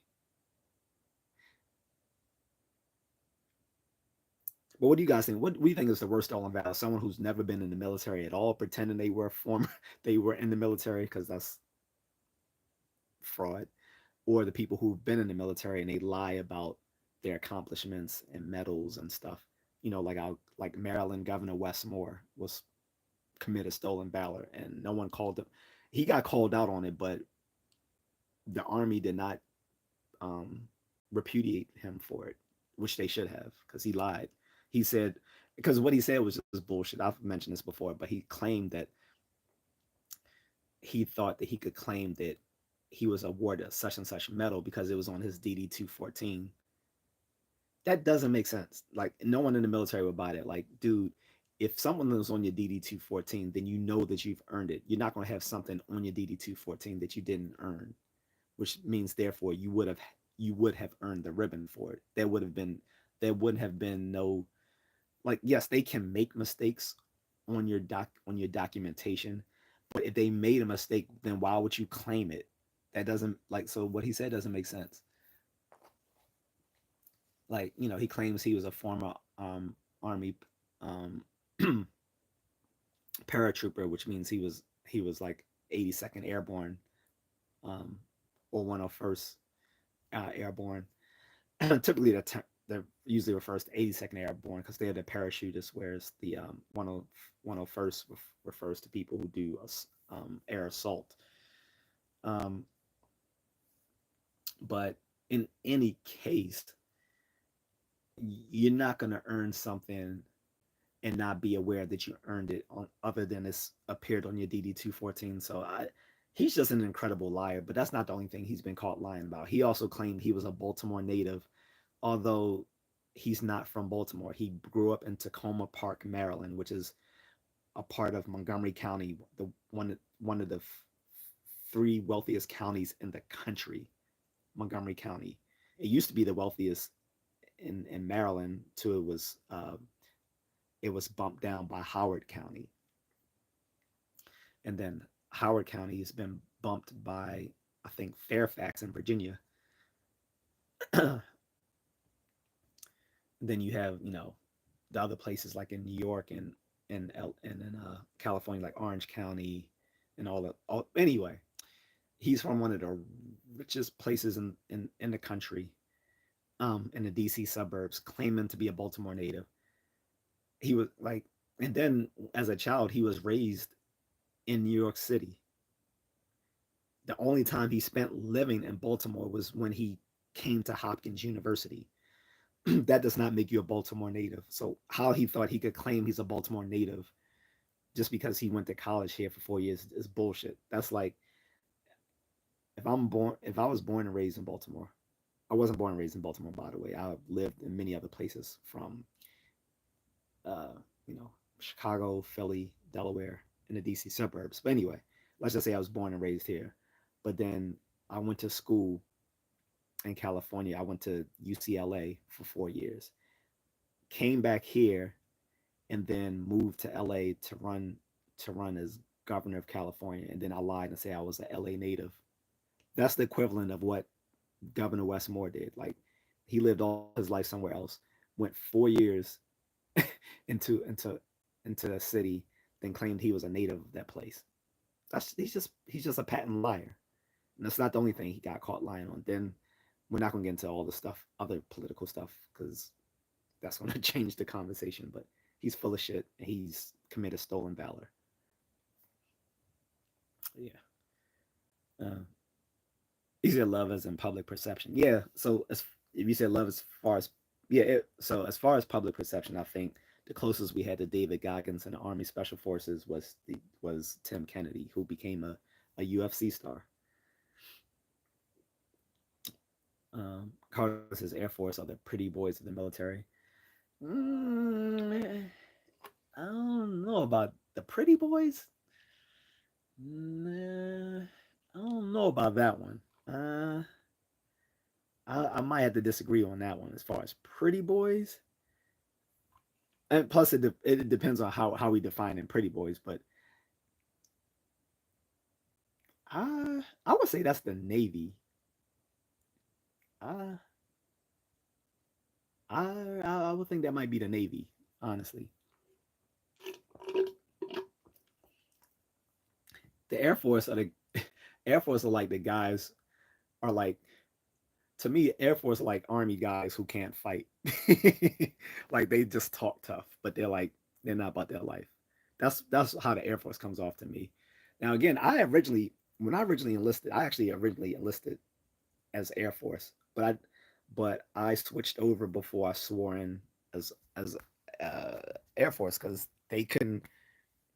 The Air Force doesn't can't guarantee the Air Force doesn't guarantee an MOS the way the Army does. So if you go to basic training and the job you requested isn't available once you come out of Air Force boot camp, then you just got to pick something else. They can put it in writing that's what you requested your MOS to be. Say like I wanted to be a flight surgeon assistant originally. Um, like they will put that in writing that you requested that job, but if it's not available when you come out, you'll just have to pick something else. Now in the Army, whatever is put in writing, that that slot is held for you at that school until you for when you come out of boot camp. And that was definitely true because like when I was in the Army, when we had graduated from boot camp and went to AIT, this advanced individual training at Fort Gordon, Georgia, there were people waiting to start the MOS school with us, but they had to have a certain amount of people in the school before they could start the school. So they were just pulling guard duty every day until we got there.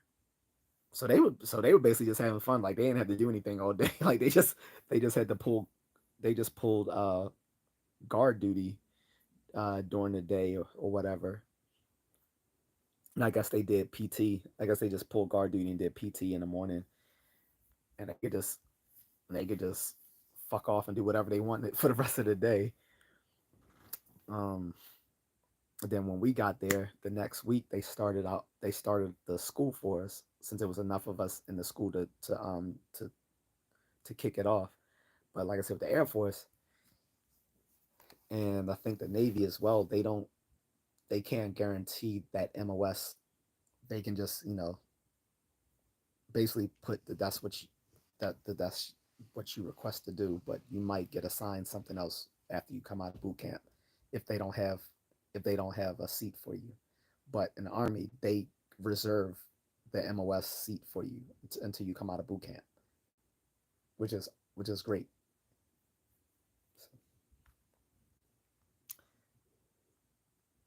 Uh, Amber, what's up, Amber? She says stolen valor today mostly comes from old wet. Well, I'm not gonna say that word. Who wear navy and army shirts and baseball caps and old woo woo. I'm not gonna say that word either. Who pretend they serve so they can get handouts from parasite fake disability. I can't say that. So, like I said, you have two versions of stolen valor. You have people who pretend they're in the military and they never actually serve. That's one form of stolen valor. Is people who've pretended to serve in the military, and a lot of those people are tend to be those dudes in the militias and stuff like that. Those weird sort of folks, or people trying to, use steal VA benefits, stuff like that. Those are the people stolen valor on the civilian side. On the military side, stolen valor is literally like people claiming to have uh, earns certain awards or qualifications that they haven't. Right. So again, like Tim Kennedy pretending that he earned a Bronze Star and he didn't. Like that's palpable. Like that is a palpable case of stolen valor. That's, and that sort of stuff. If you were still in the, if you were still active duty, you would probably catch it is a serious offense. Like you could probably catch an Article 21 and get court-martialed and kicked out of the military for stuff like that. Or if not, you'll at least get like an Article 15 and probably face like um, probably several months. Take Might take like several months of your pay, possible d- um, demotion, or loss of rank. So it is serious, but this what you're saying, I don't think holds. I'm sure that does happen though. She says they're everywhere out here in Arizona. But a lot of people in Arizona kind of. No, I ain't gonna say that. But uh, I watch too much Breaking Bad. I'm thinking a lot of those people are just a bunch of little meth heads and losers. But I'm not gonna. I'm not gonna. I'm not gonna talk bad of everyone in Arizona just because there's some people like that. Put these on. But yeah, I'm pretty sure there are folks like that. Like I said, there's a lot of civilians who might want to claim their former military, um, either for sympathy, um, to get benefits they haven't earned or stuff like that.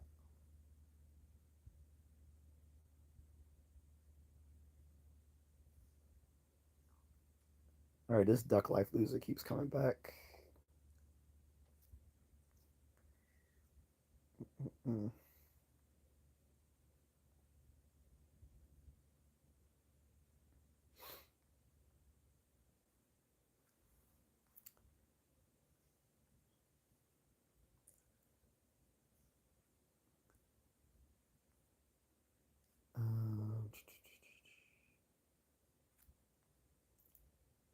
What's up, Joe? He says everyone makes fun of the Air Force till you call in an airstrike. Yeah, like I said, Joe, only people else. Well, yeah, people in the military make fun of them, and people outside the military make fun of them. But for the people who know, they know. Like I said, the people in special forces don't make fun of Air Force, Joe, because they have like when you have Green Berets say they when you have Green Berets who literally say Air Force combat controllers are like have better CQB training than they do. Like this comes from Green Berets. Green Berets say Air Force combat controllers have better have better CQB training than they do. Um, and then when it comes to the Air Force PJs, the pararescue, um, they have the best. They are the best combat medics in the military. Like most people know of like how good combat special force, I mean Army special forces combat medics are because they're considered some of the best. That's why it might take you 3 years to get through Q course, the qualification course for Army special forces, because it's going to do combat med training for Army special forces takes a whole other year. That's why it would take you 3 years, 3 years of training in Army special forces. 3 years, whereas for Ranger Battalion it only takes you 3 months. But even with 3 years of training, they're still not as highly, they're still not considered the best compared to Air Force pararescue. That's how good they are. And then again, like I mentioned earlier, you have a tier one special forces unit within the Air Force called 24 STS, which is I think it's called Special Tactics Squad or whatever. They're a tier one unit within the Air Force because these are the guys who fly in Delta Force and fly in the Rangers. Um, and because they operate with tier one units, they they are expected to be just as proficient as those tier one ground force operators. So they can they are just as highly capable as these Rangers and Delta Force guys. So again, people who make fun of the Air Force don't know of these folks who are in Air Force special operations. And then again, another reason to be in the Air Force, they have the higher standard of living.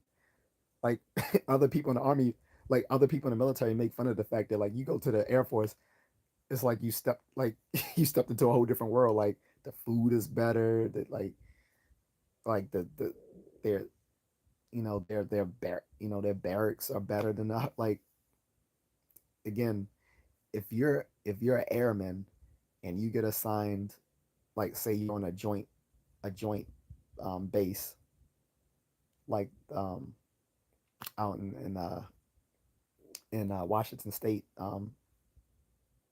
Lewis, joint base, Lewis out there, Fort Lewis. That's share there's a shared military installation with Navy, Air Force, Army, whatever.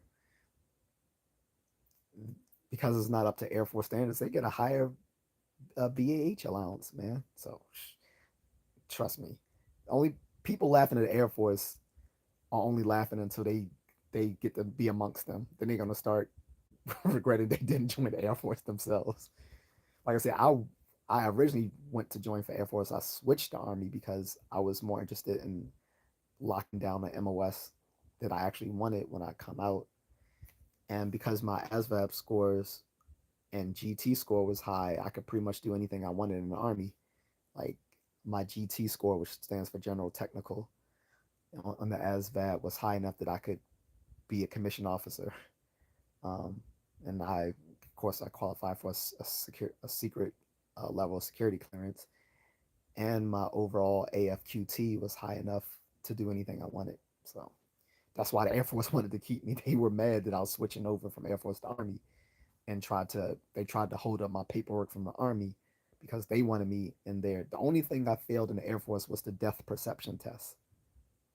Glasses. But yeah, the only thing I failed when I was at the MEPS, the military entrance processing station, was the depth perception test. So the only thing that disqualified me from becoming as a pilot. Other than that, I could pretty much do anything I wanted in the Air Force or the Army. Carter says Space Force is waiting on the Predator to come down. uh, Well, even if we do have a predator, it it's not going to be Space Force because again, Space Force deals with like cyber warfare and stuff like that. They deal with mostly like cyber warfare and signal intelligence and cybersecurity and all that sort of stuff. If it comes down to the predator, we're, we're going to send in our special forces against the predator. Because again, until we've mastered space exploration, that comes on the civilian side.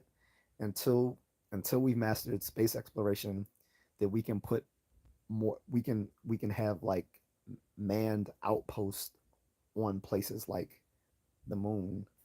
We're not going to have any space deployments.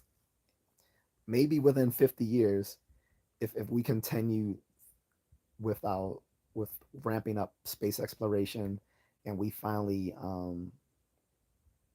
put a permanent installation on the moon, then we might see some. Then maybe within 50 years, we might see a space force deployment in outer space. But and until we're at a point where we can either terraform.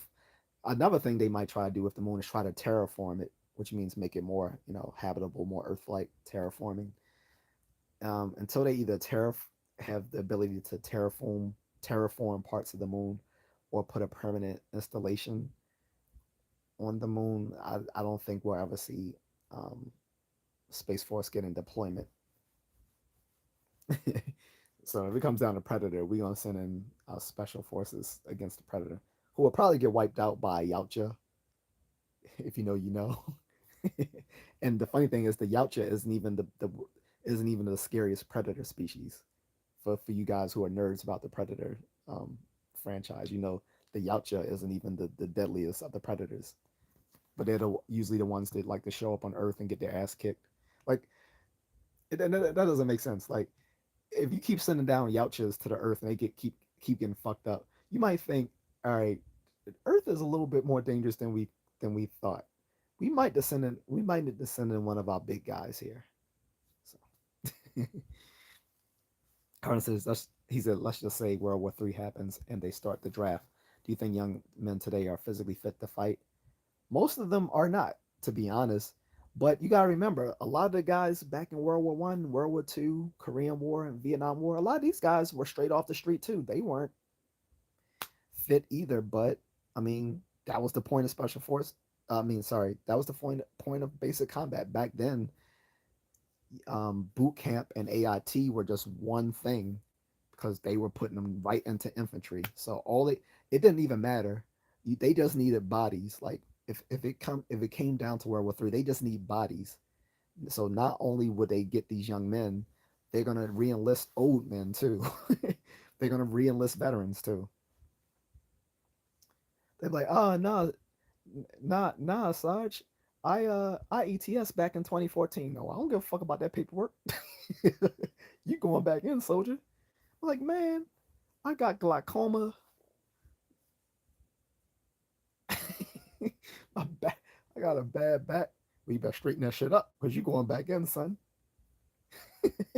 I'm 43, sir. Well, get your 43 on ass back to base within 48 hours.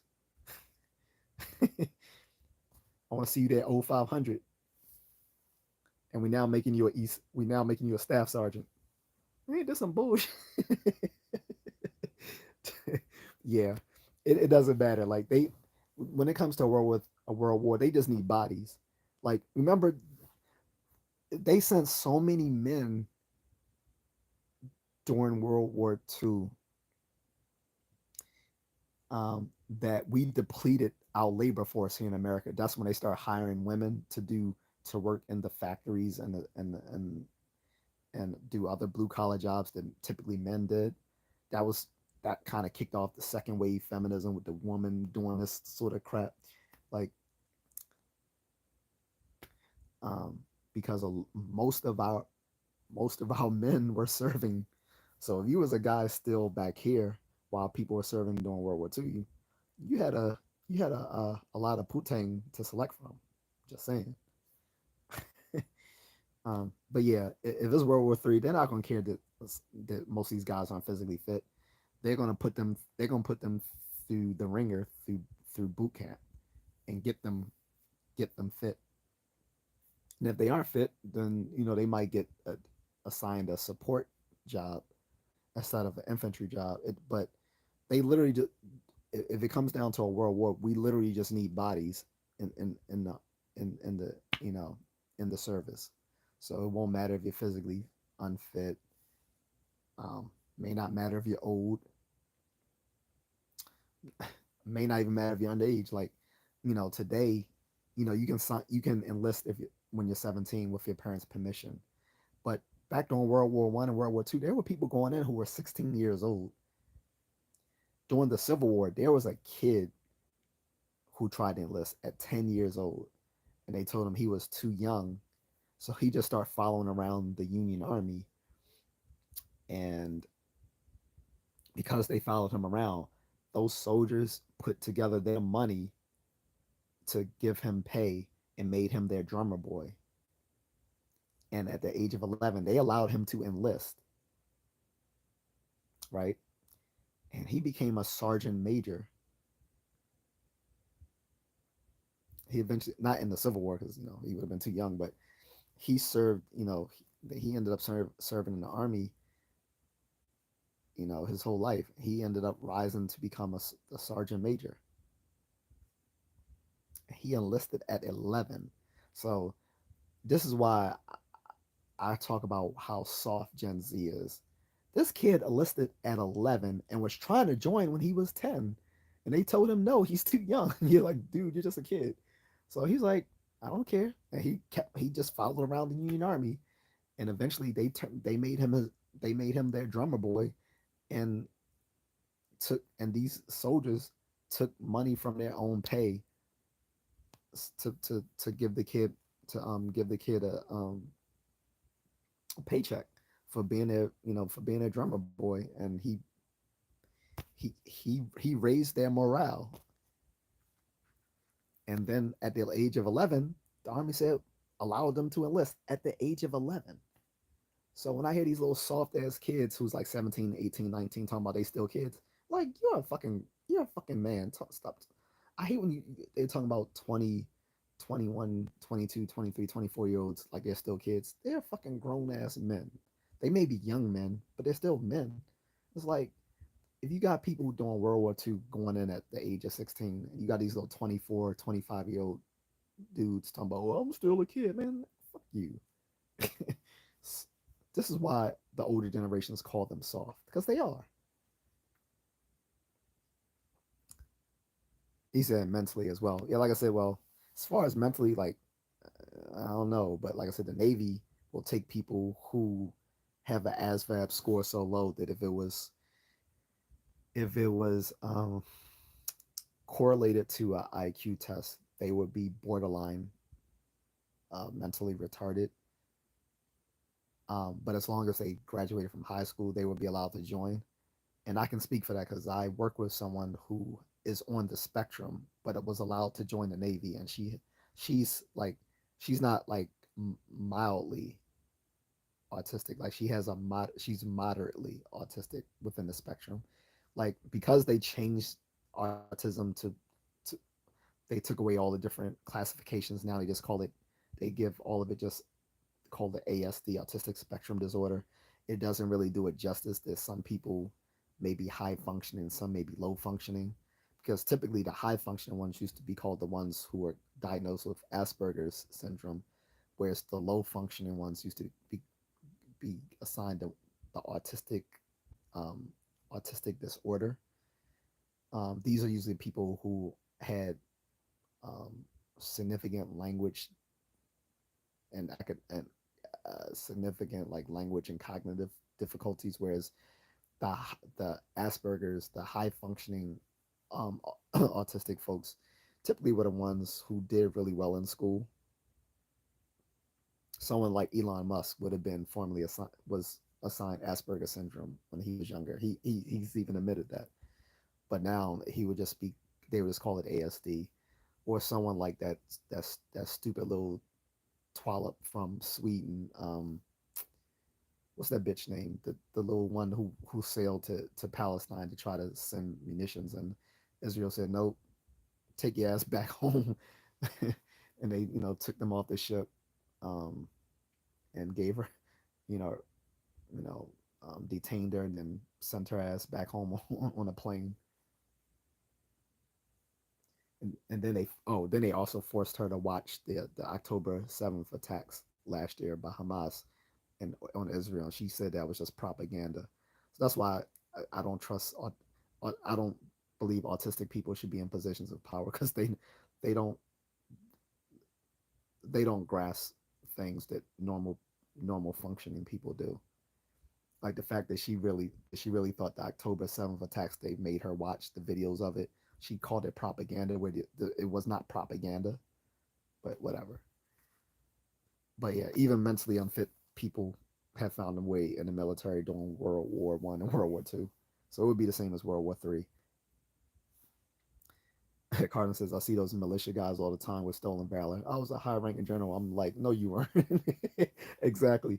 A lot of those militia guys were people who didn't even weren't even eligible for the military.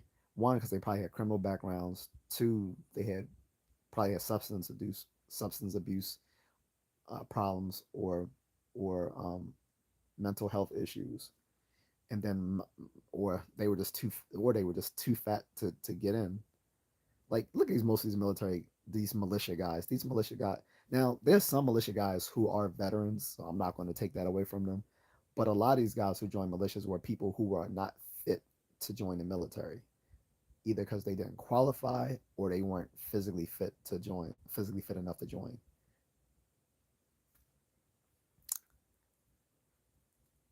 Joe says, "What's up?" Carl says they can draft old people too. Well, I don't. When I say old people, I'm talking like for the military. Anyone old is for the military. Old is technically anyone over the age of 45. That's what I mean by old. I don't mean old in our sense of old of like 65 and over. I'm talking about people 45 and over would be considered old in the military. If you're over 45, you're considered old by military standards. And like I said, in during world, and I wasn't saying they would draft old people. I was saying they might force veterans back and back into the service. But that is dubious. That's more of a myth amongst the military community that older veterans would be forced to come back into service. I find it highly doubtful. And if so, it would probably be people 45 and younger. It wouldn't be people 45 and older. I just don't see the military forcing folks 45 and over to come back in the service. Like basically giving them new orders. That's just a myth amongst the military. Now it is true this that the National Guard will take people 45 and over who are prior service if they're still physically fit. Like the DC National Guard will take anyone from any branch of the military who was prior service to come back into the National Guard as long as they're physically fit. The caveat up to the age of 60, they'll take anyone up to the age of 60 into the DC National Guard who is a veteran. Um, but um, if you're not Army or Marines, you're gonna have to go back through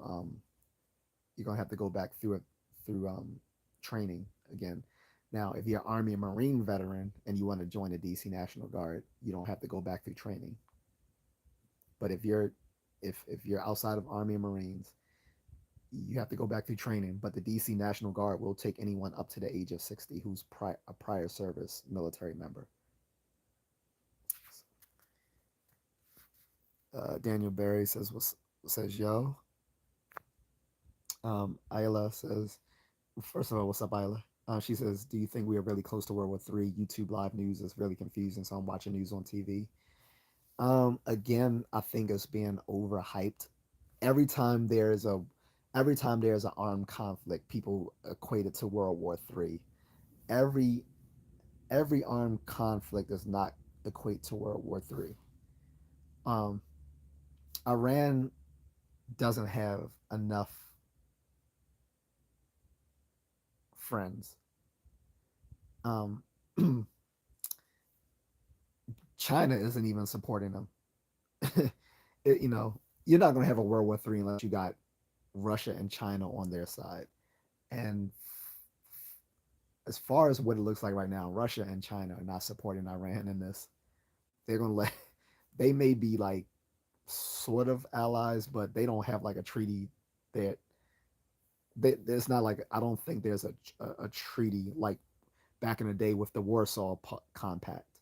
Like, back during the Cold War, you know, you had the ally, you know, you had the NATO, you had the NATO alliance, and you had the Warsaw Pact, right? So if you were someone in the Warsaw Pact that was attacked by one of the NATO nations, then you were obligated to defend your a fellow Warsaw member.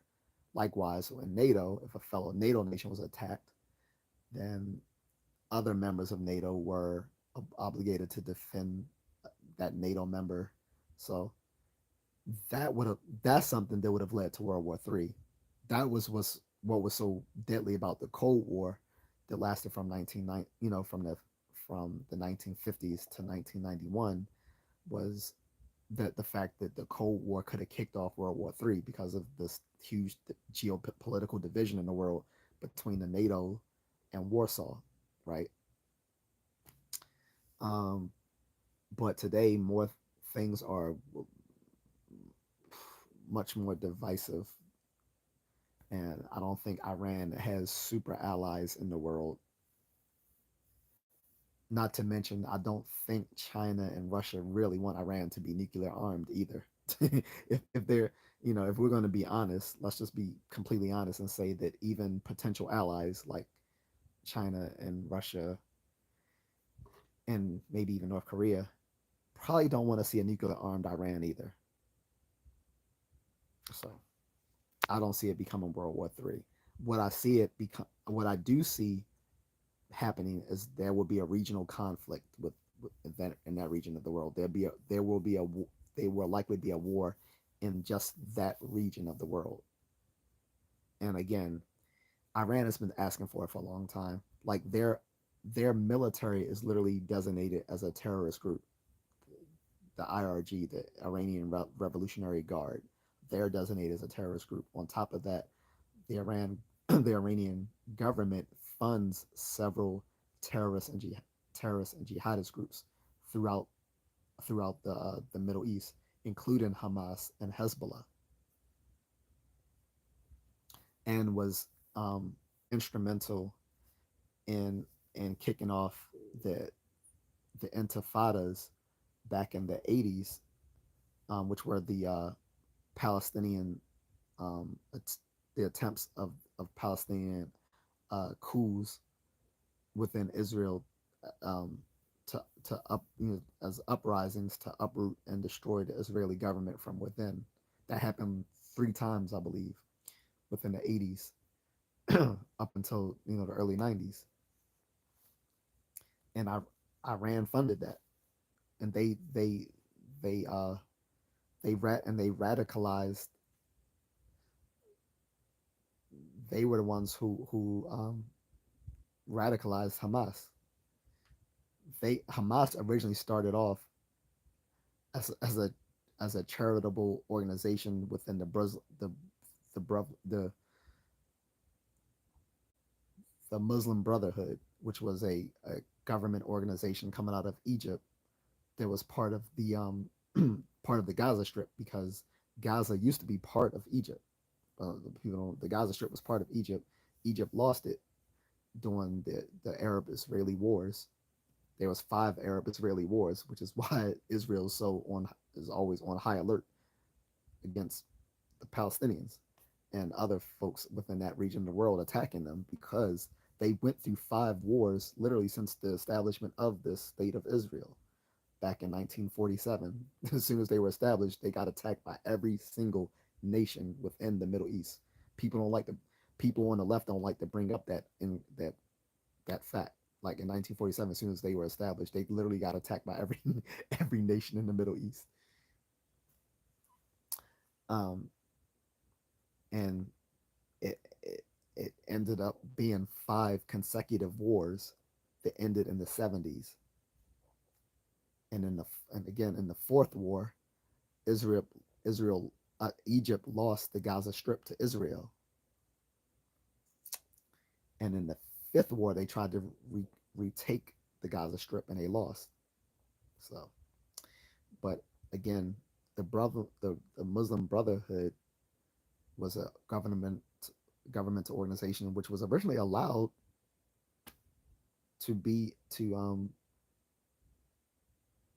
have a voice in Israel, and Hamas was a charitable organization that came out of the Muslim Brotherhood, and they were once supported and funded by Israel until they got radicalized by the Iranians and turned into a terrorist group that tried to cause uprisings within Israel. But people on the left won't tell you that part. um, so Iranians been like I said, Iran's been behind a lot of shit in the past 50 years. Um, but again, they they're not going to have a lot of friends in the world because again, their closest allies aren't aren't exactly excited to have them have nuclear arms. They're not. Mullen says, I don't see World War III happening anytime soon, Carlton. Yes, they can draft older folks. Yeah, but like, yeah, and Mullen is right. They can draft older folks, but like, again, the caveat is that these would be prior service people, and typically these would be people not older than 45, right? So, like, I'm 47. So, um,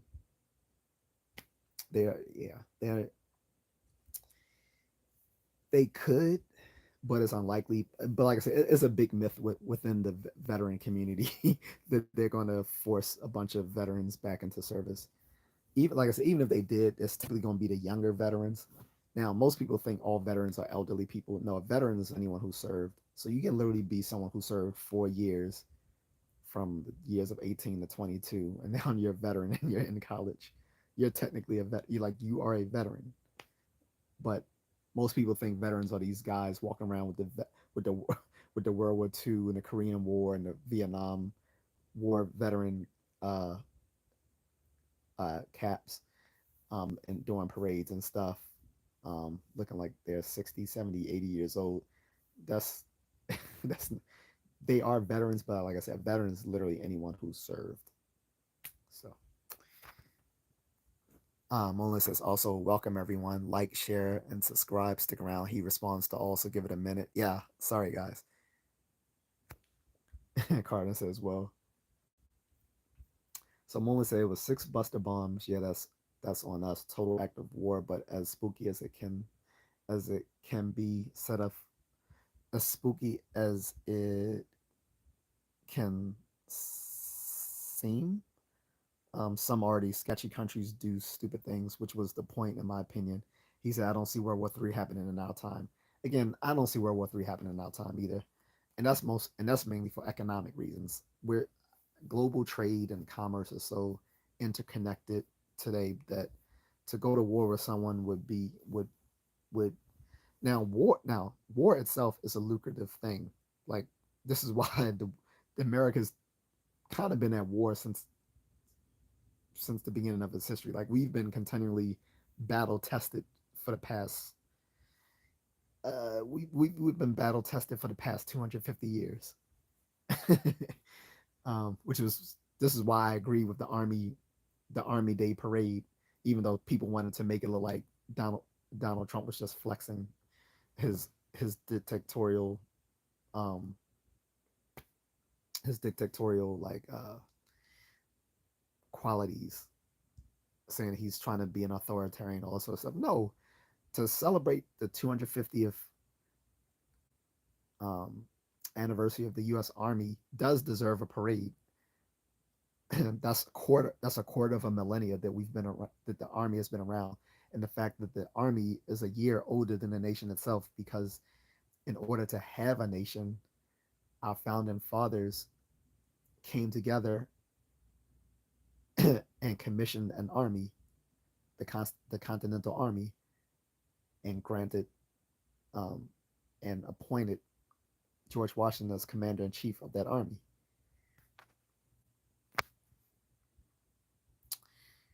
Um, Mullen says bombs in the Middle East. These are nothing new. Oh, that's messed up. He said fear mongering on TV and social media makes it worse, much like the protests in LA.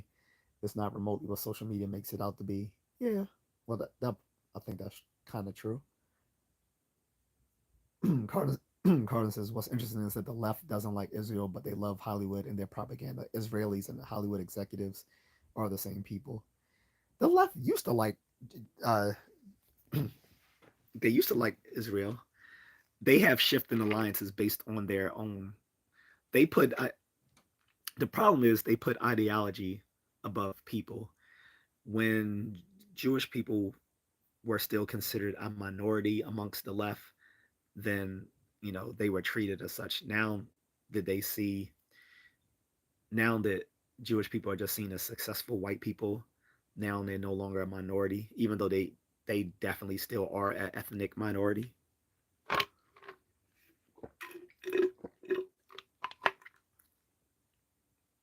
But yeah, they the left has shifted alliances, and their ideology has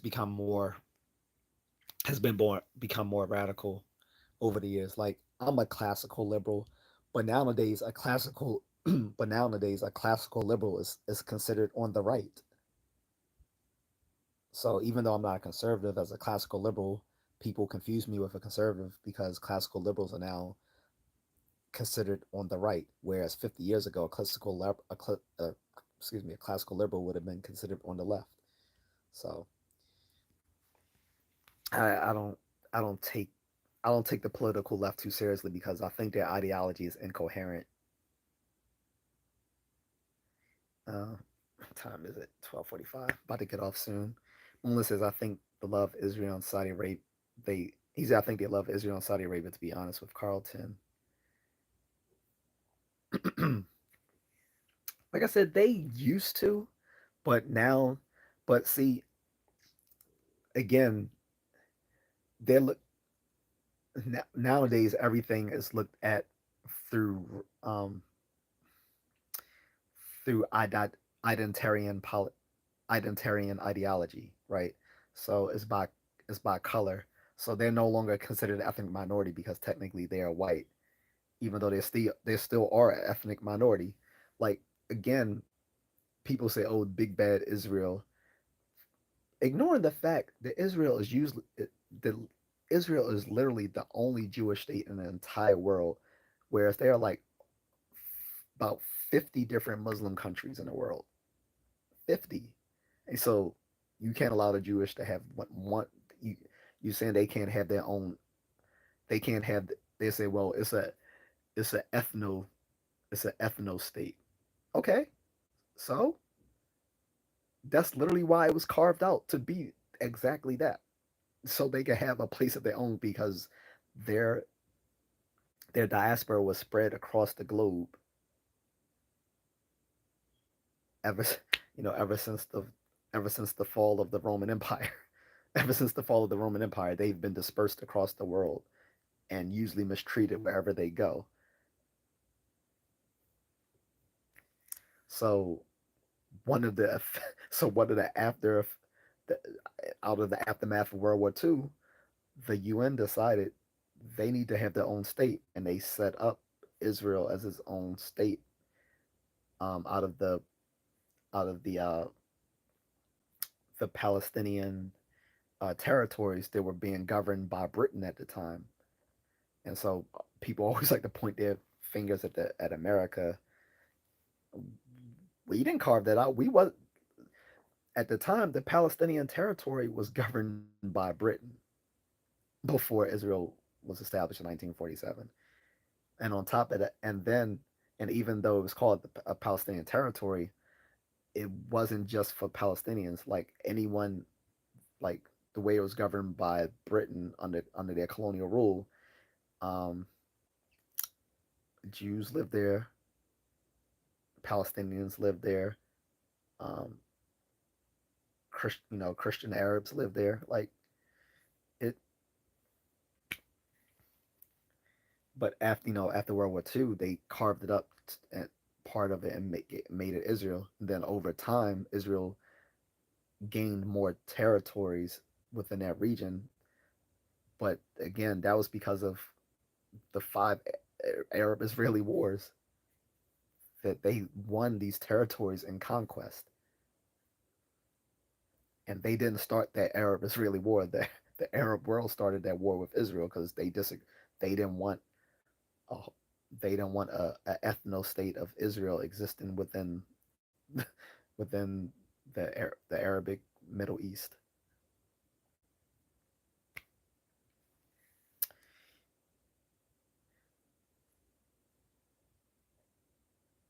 Um, and but where they effed up, I think, is that originally when they carved off that territory for Israel, there was originally designs to have an Israel state, uh, Israel and a Israeli state and a Palestinian state, and they didn't do that.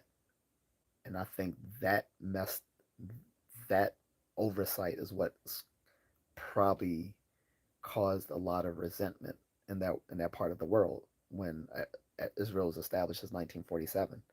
Oh, quick fact: the Israeli government, um, after they were set up, they wanted Albert Einstein to be their second president. He declined just because he said that he thought his role was more significant as a scientist, and he wanted to stay in his lane as a scientist and not try to go the route of becoming a politician. He think so. He was honest enough to say, "Hey, I don't think I'm qualified enough to be a politician, but I thank you."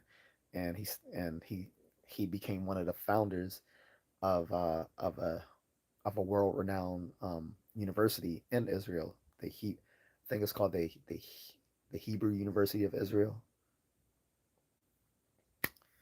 Um, anyway, just, that was just a quick factoid. Moon says, "Oh, I do have a ask me anything question." He said, "Did you know DC has a Jurassic League?" I just read about this today. Batman is literally like an Allosaurus dino. I didn't know that. Did you know this though? DC and Marvel have finally made made friends with each other and have a new crossover. The Batman they have a Batman and Deadpool crossover coming out. Batman and Deadpool. I am so buying that shit. Matter of fact, I need to check to see if that's out yet. Yeah, because I want that comic. I want the Batman and Deadpool crossover. To me, that's better than all the other crossovers. Um, there was a Batman and Spawn crossover. There was the Batman and Teenage Mutant Ninja Turtles crossover. Um, there was even a Batman and I think it was either Alien. It was either Batman and crossed over with Alien or Batman crossed with Predator. One of those two. But Batman and Deadpool would be right down my lane because those are two of my favorite characters.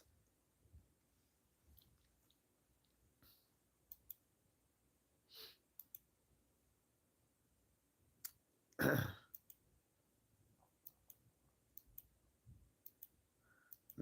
just looking this up, but I didn't know they have a Jurassic League. I wouldn't be surprised. I mean, look, they did crossovers with. Remember, they did the crossovers with the Looney Tunes 2 years ago, and I think Batman was paired up with Elmer Fudd, which is that was funny. Let me look that up. Batman and Deadpool, and of course, Batman and Deadpool are going to fight eventually, and because Deadpool can't die, Batman can be more brutal. There's also a Bat in the Sun video here on YouTube. If you guys have never seen the Bat in the Sun YouTube channel, go check it out. Very good, very funny. They even have they even had Stan Lee on one of their videos, the actual Stan Lee before he died, when they did a Bat in the Sun battle between Spider Man and Darth Maul. I'm not gonna say who won, but they always pick the winner by popularity, not by they don't pick the so in other YouTube channels they usually pick the winner by skill set, but they're in Bat in the Sun they pick the winner by popularity, which to me is more honest because basically whoever wins in the comic books is basically whoever the writers want to win, regardless of who has the better skill set. But yeah, the so the Batman and Deadpool crossover. Oh, that comes out in this September, right around my birthday. So that's perfect. Which and Batman Day is always in September usually anyway, at the end of September. So I will be buying that this September. But here's the funny thing about that Batman and Deadpool crossover. It's going to have other superheroes in it that cross too. There's so just like Batman and Deadpool are going to work together, Daredevil and Green Arrow are going to work together. Green Arrow and that, yo, that's going to be awesome. I know I'm nerding out, but yeah, that's going to be cool.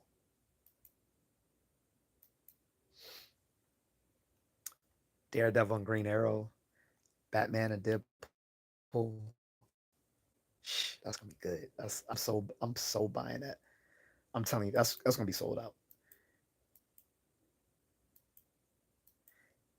And you know what? Even though we're coming to the end of the superhero film genre, I guarantee that before it fizzles out, there's going to be a DC and Marvel crossover as a last ditch attempt to get people into the movies.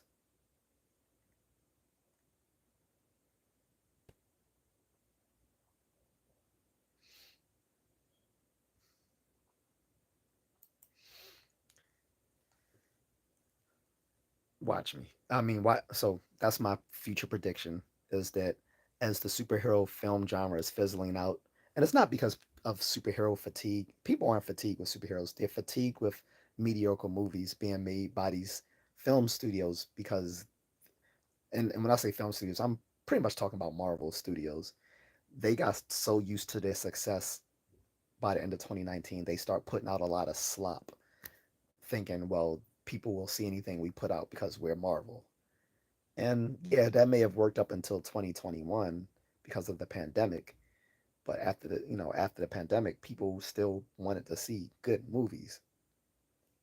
Or if they're on TV shows on Disney Plus, they still wanted to see shows that were you know, worth being a movie, right?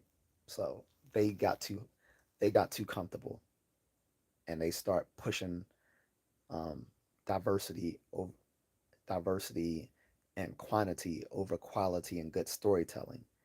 And that's what kind of killed the superhero film genre. On the DC side, they let they Warner Brothers allowed some director who's just a fucking edge lord to head up all of DC films, and that's what messed it up. And I'm talking about, yes, Zack Snyder. He's an edge lord who wasn't a comic book fan, and not saying you have to be a comic book fan, but if you don't even understand superheroes and you want to deconstruct, you you take the world's biggest superhero in the world, Superman, and deconstruct him, and then you try to turn him into a moody and brooding. That is not at all Clark Kent's personality is to be moody and brooding. You took you took the you took the Boy Scout and turned him into an emo character. Like, yes, that's going to fail. And so James Gunn's whole thing now is trying to revitalize DC Films, which now is DC Studios, and making it profitable again. That's why he's putting so much into Superman right now, because if he doesn't get Superman right, nothing else will go right. Um, and like I said, they're promoting this movie hard. I'm pretty sure their marketing budget for Superman is probably as big as their production budget. It could be even more. I don't know, but they kicked off the film tour for Superman in the Philippines last week. If you guys don't know, right at the Mall of Asia, one of my favorite malls in Manila is the Mall of Asia. It's the largest mall in the Philippines and the third largest mall in the world. It used to be the largest in the world, but there's one they made one in China that was bigger, and then Dubai said no, we got to do it even bigger. So there's the biggest one is currently in Dubai, and then the second one is in China.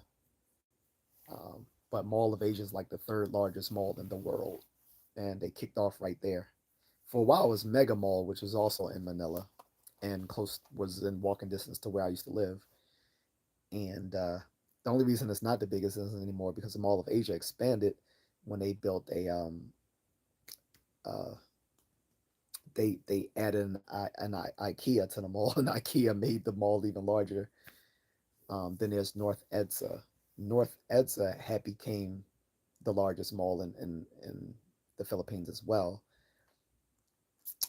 because North Edsa just keeps expanding. Which, ironically, North Edsa is actually close to where my wife and I now have our home. Back when I lived close to Mega Mall, which is in Mandaluyong, a city in Manila, Philippines. Um, I had a condo there, but we were just renting at the time because I didn't plan to originally stay there permanently. So we were just renting, but we bought a house. Well, my wife decided to buy the house in this place um, for for us and her in laws because they needed a place. And I don't mind. There's extended families is a normal part of the Philippine life. So if you're not prepared to deal with in laws, um, then you probably don't want to marry a Filipina because you should expect that their family is going to be a big part of their life. So when you marry a Filipina, you marry their family too. But anyway, so where we currently live is closer to North Edsa, which is arguably larger than the Mall of Asia, but technically, I think the Mall of Asia is larger because of the IKEA store. But whatever. Mom said, "Yeah, that's awesome. Hell yeah." He was talking about the Batman Deadpool crossover, which, like I said, I'm getting that when it hits September. It's probably gonna be sold. You're probably gonna have to. I'll probably have to buy it by pre-sale because it's probably gonna be sold out as soon as it hits the stores. It's gonna probably be sold out the first day. It was sort of like when they did a when they released what was it? It was some facsimile reprint. No. When they had released the Superman 78, that was hard to find in the comic books because that quickly got sold out. The Batman 89 comic book the year before that. The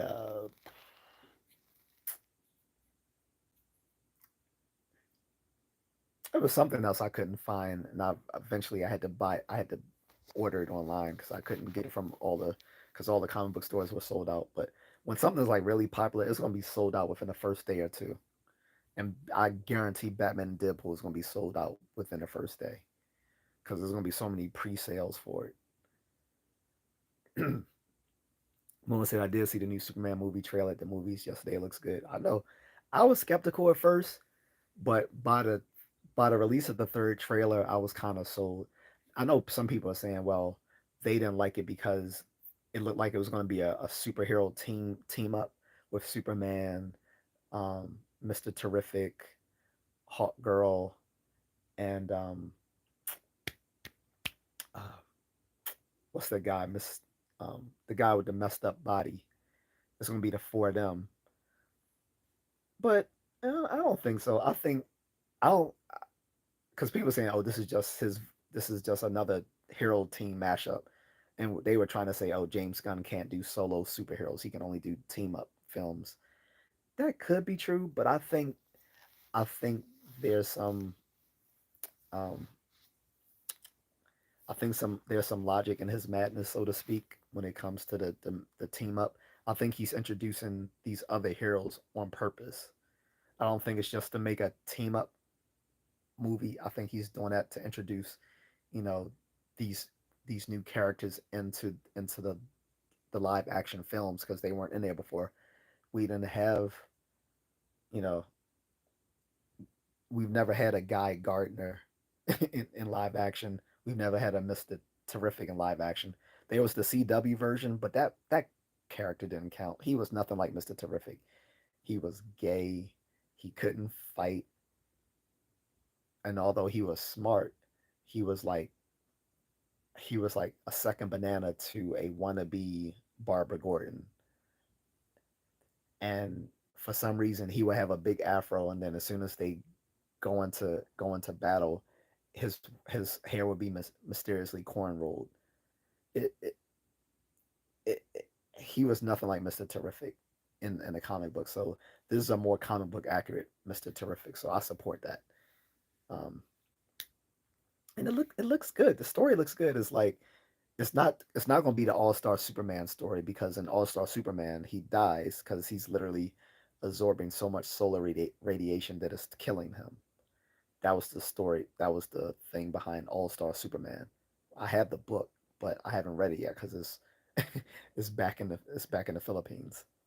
So I haven't read it yet. I haven't read my Marvel Comics 1000 issue either because that's also in the Philippines. I do have my Spider Man 1000, my Amazing Spider Man 1000 though. No, not Ultimate Spider Man 1000. It's uh Marvel Amazing Fantasy 1000, where Batman first started out in. I think he started out in Amazing Fantasy issue 15. So I got that. I do have that here. But my Marvel Comics 1000 and my All Star Superman is both back in the Philippines. But in All Star Superman, he dies, or is dying, I should say. Um, so obviously, this version of Superman isn't dying because he's being introduced as the first film. But it takes inspiration from I think a lot of the elements from All Star Superman.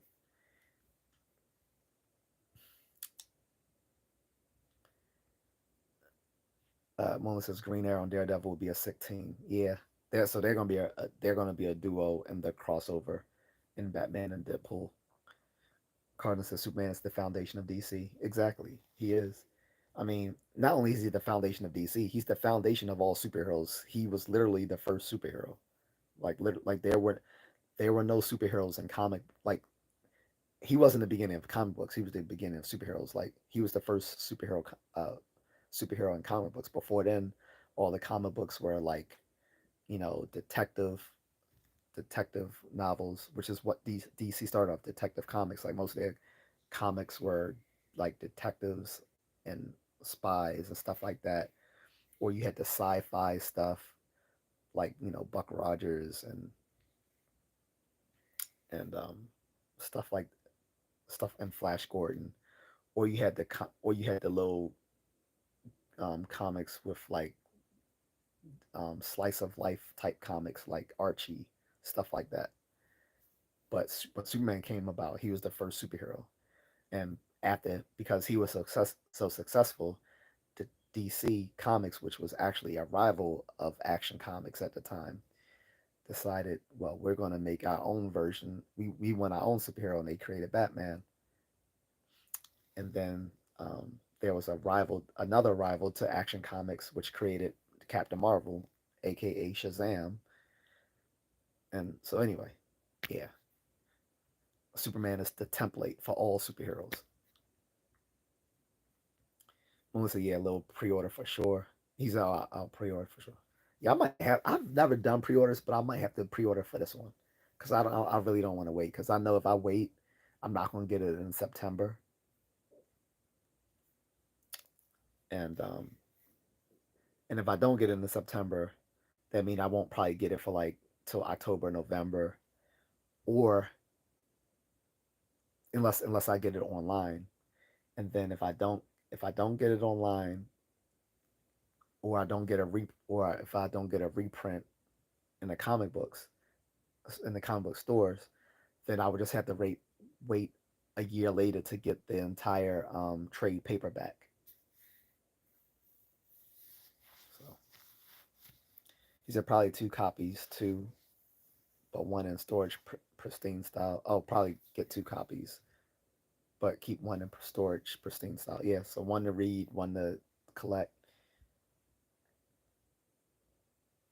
Anyway, it is past 1 o'clock now, so I'm gonna go, guys. And just to reiterate, I don't think World War III is likely, but it would behoove people.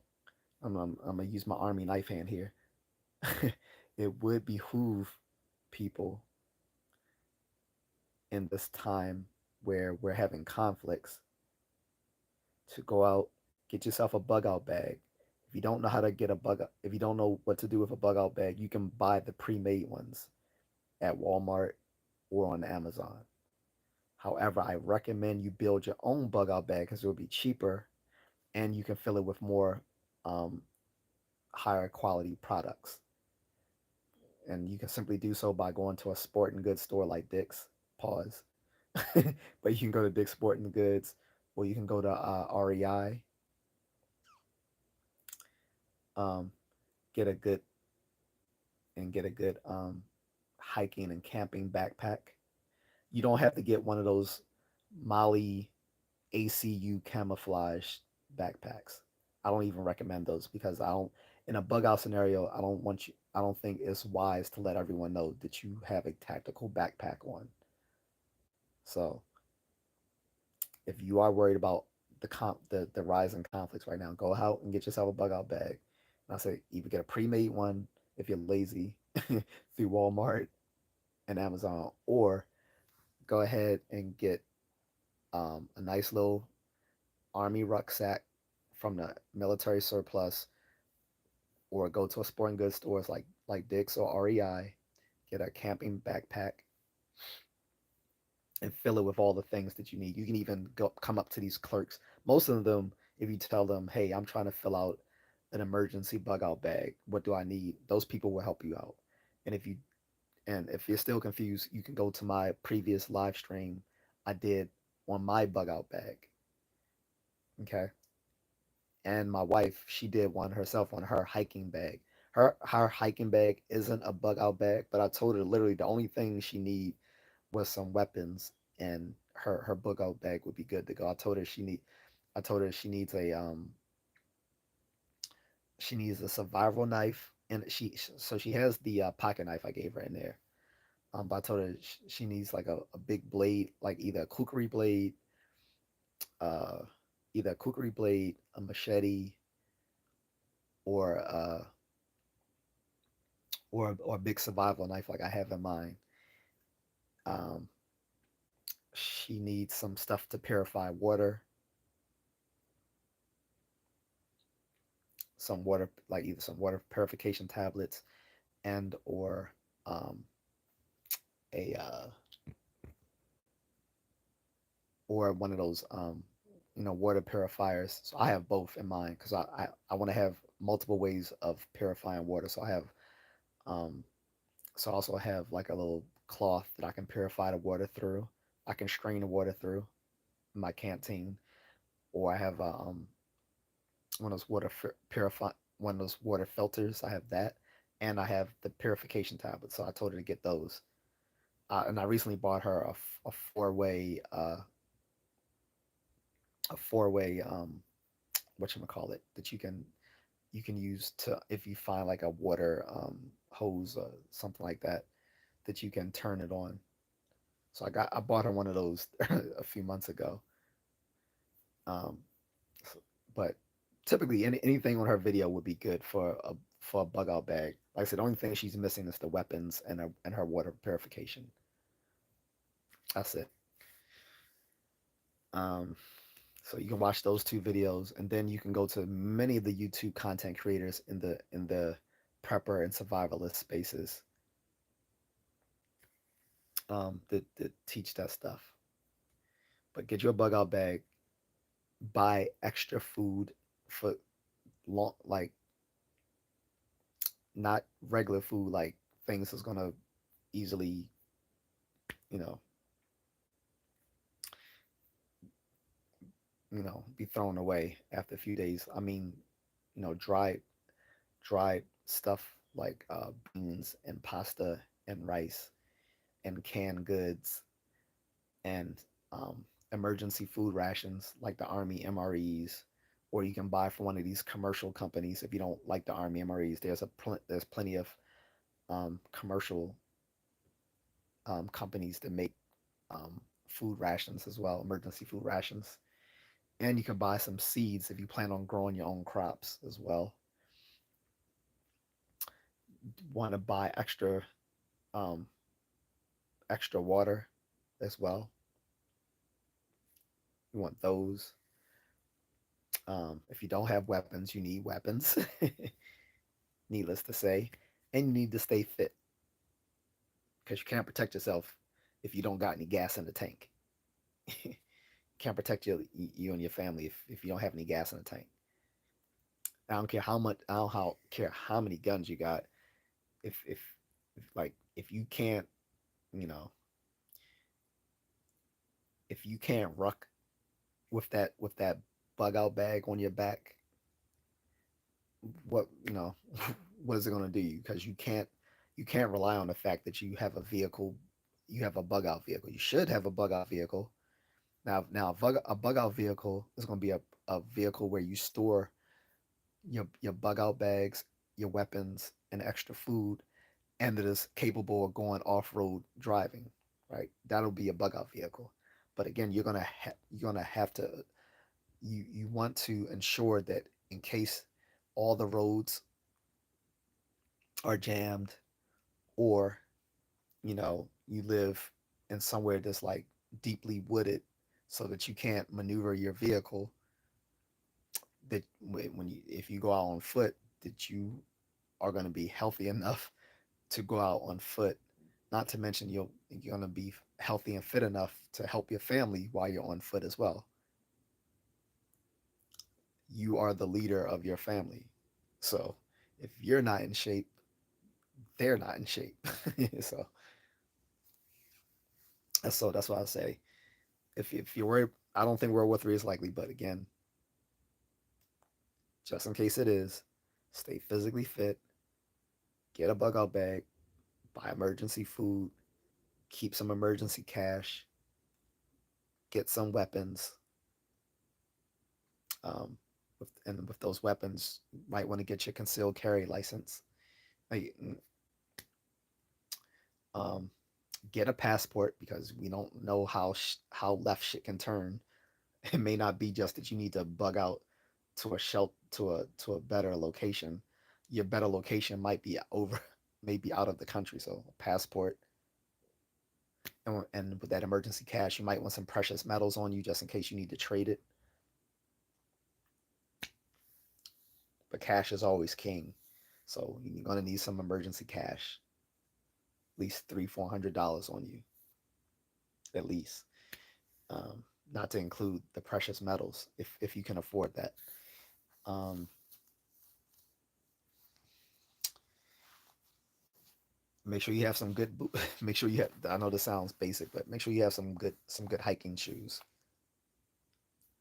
That does make a difference. Trust me. Anyone in the Army and Marines can tell you, you need some good shoes. You need some good boots. Um, what else? Um, if you have to bug out, make sure you have a bug out destination. Bugging out doesn't mean being like one of these survivalist weirdos who think they're going to live indefinitely in the woods. At some point, things are going to return to normal. So you need to have a bug out destination, whether that destination is a bunker, it's a it's a one of those a form of containment unit that you find on the docks converted into a makeshift home, a RV somewhere, um, or a house in another state or country. Okay. You need a bug out. If you're bugging out, you're bugging out to somewhere, which means you need to have a bug out destination. Um, Make sure you have not supplies just for you, but for every member of your family.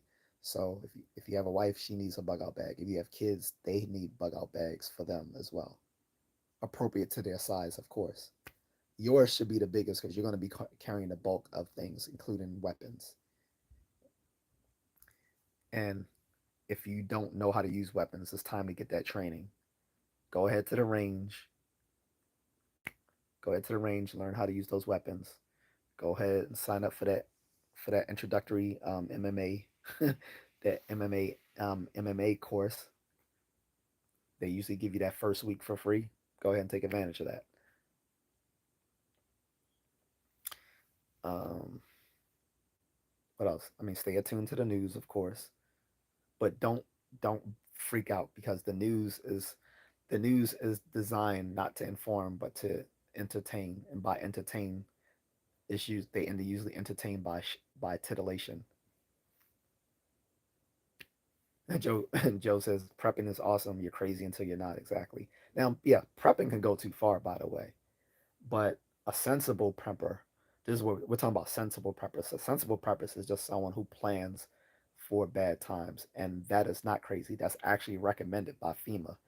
FEMA actually recommends that everyone keep a bug out bag because depending on what part of the country you live in, you might live somewhere where it's susceptible to wildfires and to floods. And because of climate change, there's been more wildfires and floods over the past 20 years.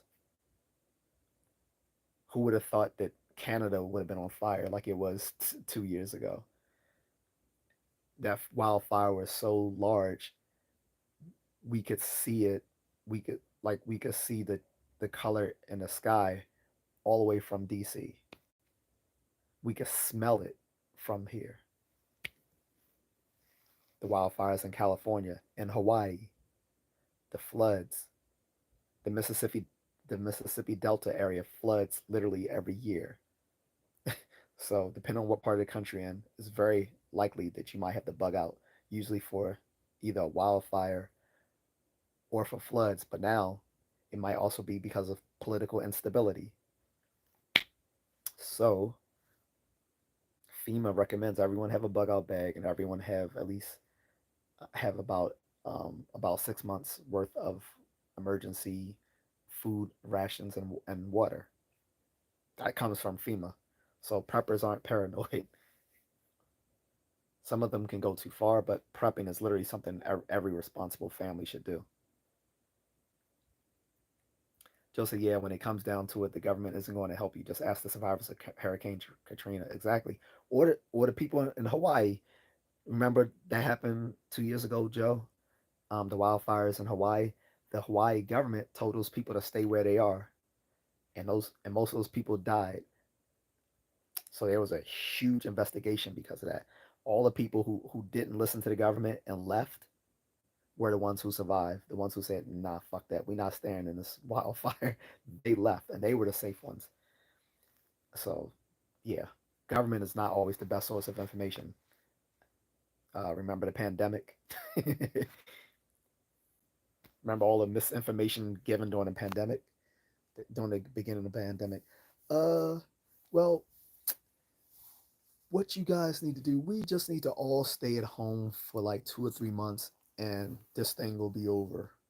But you don't need to wear any mask. Then 2 months later in March, everyone needs to mask up, but only the KN mask, or the medical surgical mask. Then another month later, well, everyone need to mask up, but it doesn't matter anymore. You don't have to have a surgical mask. It can be any mask. You can wear a cloth mask as long as you have a mask on. Then after that, 2 months later, actually everyone needs to wear two masks, not one, because the regular masks aren't going to do it. Even the surgical mask, you need to have a mask over your mask. Oh god, and I was stupid. I'm so embarrassed that I did the double mask. I look. That's why it's funny when people think I'm conservative. I was doing everything the liberal left told us to do. So I wore the two masks like a fucking moron. But anyway, so then they told us two masks. Then they said, okay, everyone needs to get the. Then remember, now people don't remember this. People on the left don't remember this, but I'm going to remind you guys. So when the vaccine first came out, when the C vaccine first came out, the C-19 vaccine, it came out when Trump was still in office. And guess who was saying back then they weren't going to take it? It wasn't the Republicans. It was the Democrats. They was like, "Oh well, I don't trust this vaccine under Trump. He don't know what he's doing." As if he was the one in the lab developing the shit. It was the very same people in the um, behind the development of that vaccine in both administrations. Literally the very same people, but because Trump was in office when the vaccine came out, they said, "Oh, I don't trust this. This ain't a good vaccine." And then as soon as Trump came, and then as soon as Biden came into office and was saying, "All right, it's everyone's responsibility to get the vaccine," then everyone started. Then everyone on the left said, "Yeah, I'm gonna do it." And then when Republicans were still saying we now at least Republicans were being consistent in both during both administrations, they were both like, "I ain't taking this shit. This came out too quickly. This hasn't been proven yet." Now I don't agree with them, but but I honored they were consistent. They didn't say, "Well, I'm not going to do this because Biden said so." They were saying it when Trump was in office too. They was like, "I'm not taking this shit." They were at least they were consistent, but it was the liberal left that was like, "Oh well, Biden said to do it. We need to do it." I'm like, "What?" I was like, "Y'all realize this was the same fucking vaccine when Trump was in office. I took it. Shit." But in any case, so then they were saying, "Oh," and then they lied. Then they was like, "Oh, if you get the vaccine, you won't get COVID," and that was a lie. People with the vaccine were still catching it. It's just they weren't the they were. It was a much milder problem if you had the vaccine than if you didn't. But you could still spread it to others, which was the other lie they were saying. They was like, "Oh, well, if you get the vaccine, you won't get it and you won't spread it to others." You could still spread it to others and you could still catch it. So that was a lie. The only difference is it would be less severe if you had the vaccine. I had all three shots. I had the first shot, then I had the booster shot, then I had the second booster shot. Because remember they said because then after the second shot they were saying you were if you had two shots you were fully immunized, and then several months later, oh well actually you need to get another booster shot. So again I did that shit. I did the third booster shot, and then remember they were telling people, well if you got all the booster shots you don't really need to wear a mask anymore unless you're in a crowd of people. Remember they said that shit. But then a few months later after that, they was like, well, yeah, even if you're immunized, you need to still be wearing a mask. The fuck? So what was the point? This is why people don't trust.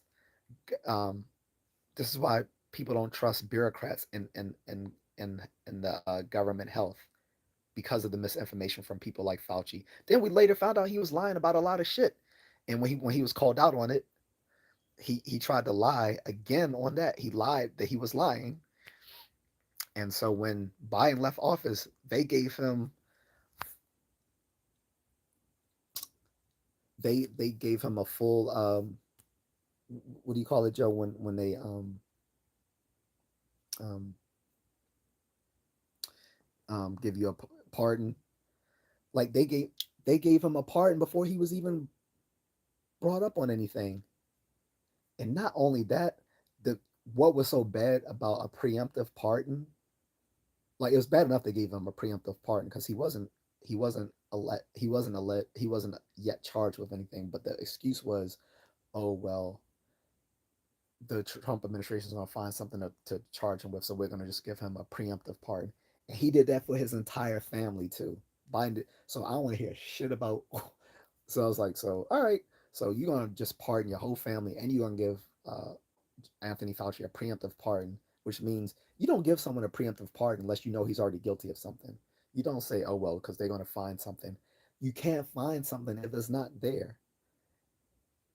If you didn't shit in the toilet, no one's going to find it, right?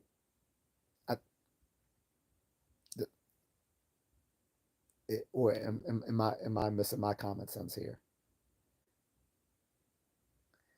And I was about to get to that, Joe. Not only was it a preemptive pardon, which was bad enough, because that pretty much already kind of implies that he did something wrong. The pardon was extended all the way to the time when Obama was still in office, and he made it illegal for gain of function research in the United States. So, what does that imply? That implies that Fauci was still granting permission for gain of function research after President Obama had already made it illegal.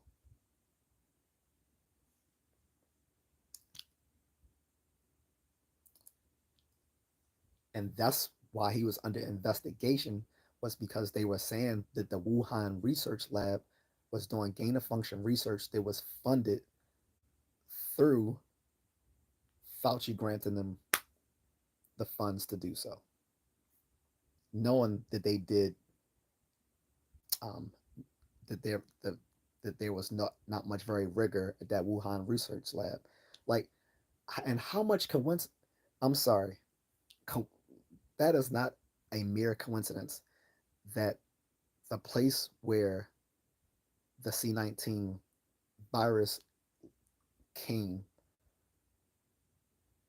was the very place where there's the Wuhan virology research lab where they were doing gain of function research. And then somehow they said, well, it didn't come from the research lab. It came from the wet markets. And then to even to gaslight the American public even more, they tried to say that it was racist to say that it started in a research lab under instead of when it was more when it was more racist to say that it came out of a wet market. Anyone who's traveled across the world knows that most of the world gets their food from wet markets.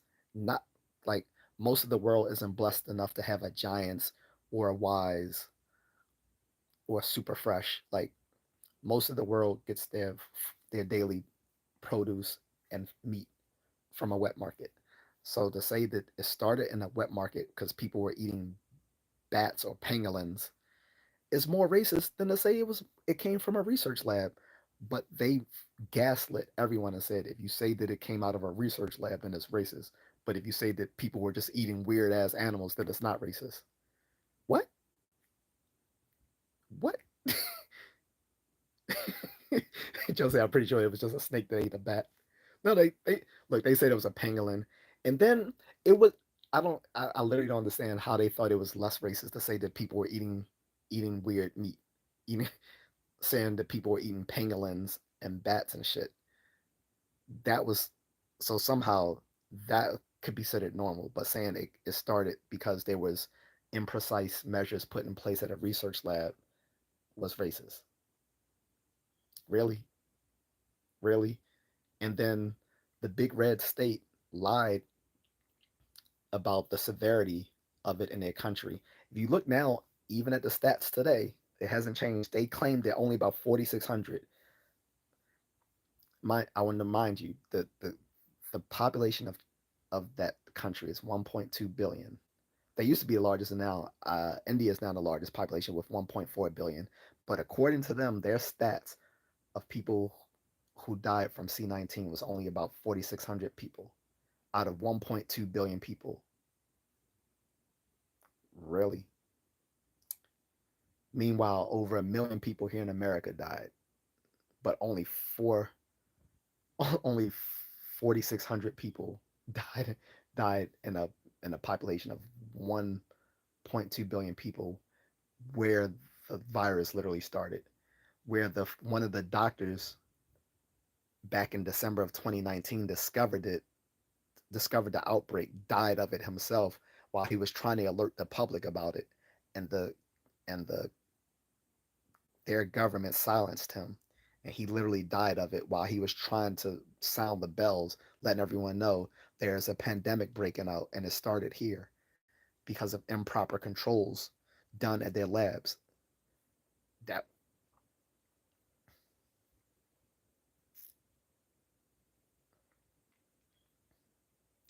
North Korea, they were more bold than China. China said, hey, we only had 4,600 people die. North Korea said we have zero people who die. Meanwhile, the damn president Kim Jong Un disappeared for like 6 months. He disappeared out of the public eye for like 6 months to a year. No one even knew if he was still alive, literally, until he reappeared back on. And he reappeared like a year later with his little fucked up haircut. But but he was just like, yeah, nobody died in North Korea. Word. All right then, Playboy. All right, no one died in North Korea, even though you're right next to China. But no one died. All right, sure, sure. No one died there, player.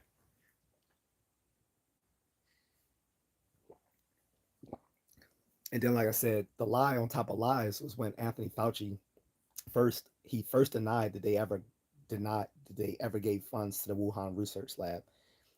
Then they found out he was lying, and he tried to cover that up by saying, "Well, I grant so many permissions for so many different research grants that I can't I can't recall all of them because it's, you know I divvy that responsibility to a bunch of people.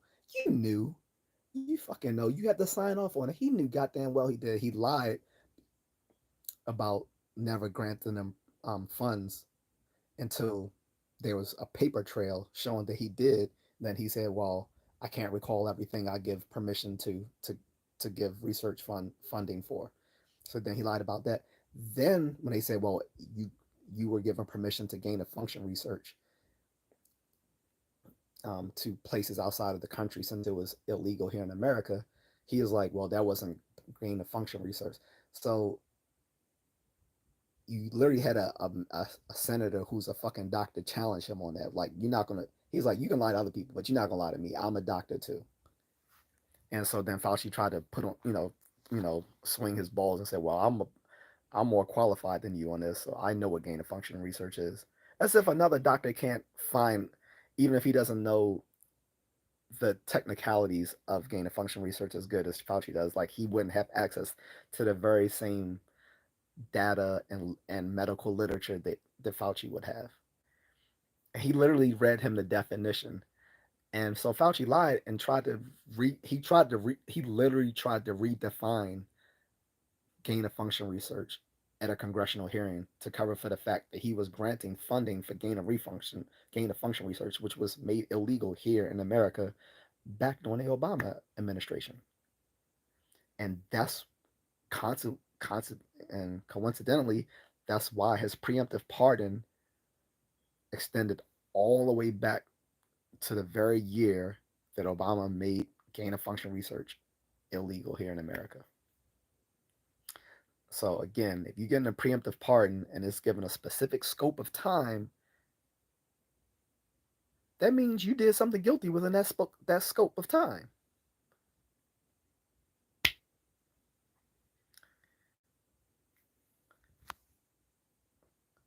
So whatever. Mola says, I think most Americans don't really understand what rural areas in Asia are like. Eating snakes and bats and scorpions, rats, etc., is commonplace. Mind you, Asia is a huge continent. Yes, but here's the thing about that. So in those wet markets, you literally have to go looking for those exotic meats. Like, they're not sold. Like, most of the vendors aren't selling that sort of stuff. Like, that sort of stuff is considered exotic meat. Like scorpions, yeah, that's that. Something like snakes or scorpions might be something you'll find common in like places in China and Southeast Asia. But for the most part, more exotic stuff like bats and pangolins and stuff like that, so-called exotic meats, like you have to go to specific vendors to find that. And it just, although there are a lot of so although there have been a lot of outbreaks when there has been a human, an animal to human crossover virus that has happened in the past. So that's what they was trying to say caused the C-19 virus. Again, the problem with that was not necessarily saying that it happened through that process, but it was trying to say that somehow that was less racist than saying it happened in the lab. To me, saying that this was just a outcome of improper controls done at a lab not known for its its research rigor would have been less racist than saying that it was a bunch of people eating weird shit in a wet market that started it, because now you're making it look like anyone who goes to a wet market is is is doing is looking is is like weird and eating weird shit, when most people go to these markets getting the same thing that most other people in anywhere do. They look for, they want beef, pork, poultry, fish, seafood, fresh vegetables, fresh fruit, you know, rice, noodles. Like that's what most people go to wet markets for. I mean, but for fresh produce and fresh meat. Pause. But they made it seem racist. This is why during the pandemic you had a whole bunch of Asian restaurants closing all over the country, because you had a bunch of idiots coming to these stores saying, "I'm not buying food from this place. It's gonna you're gonna catch the virus."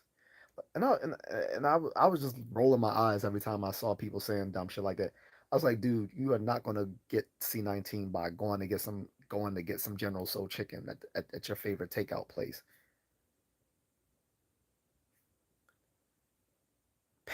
You you are not catching the virus at Panda Express, dude, or or Chow King.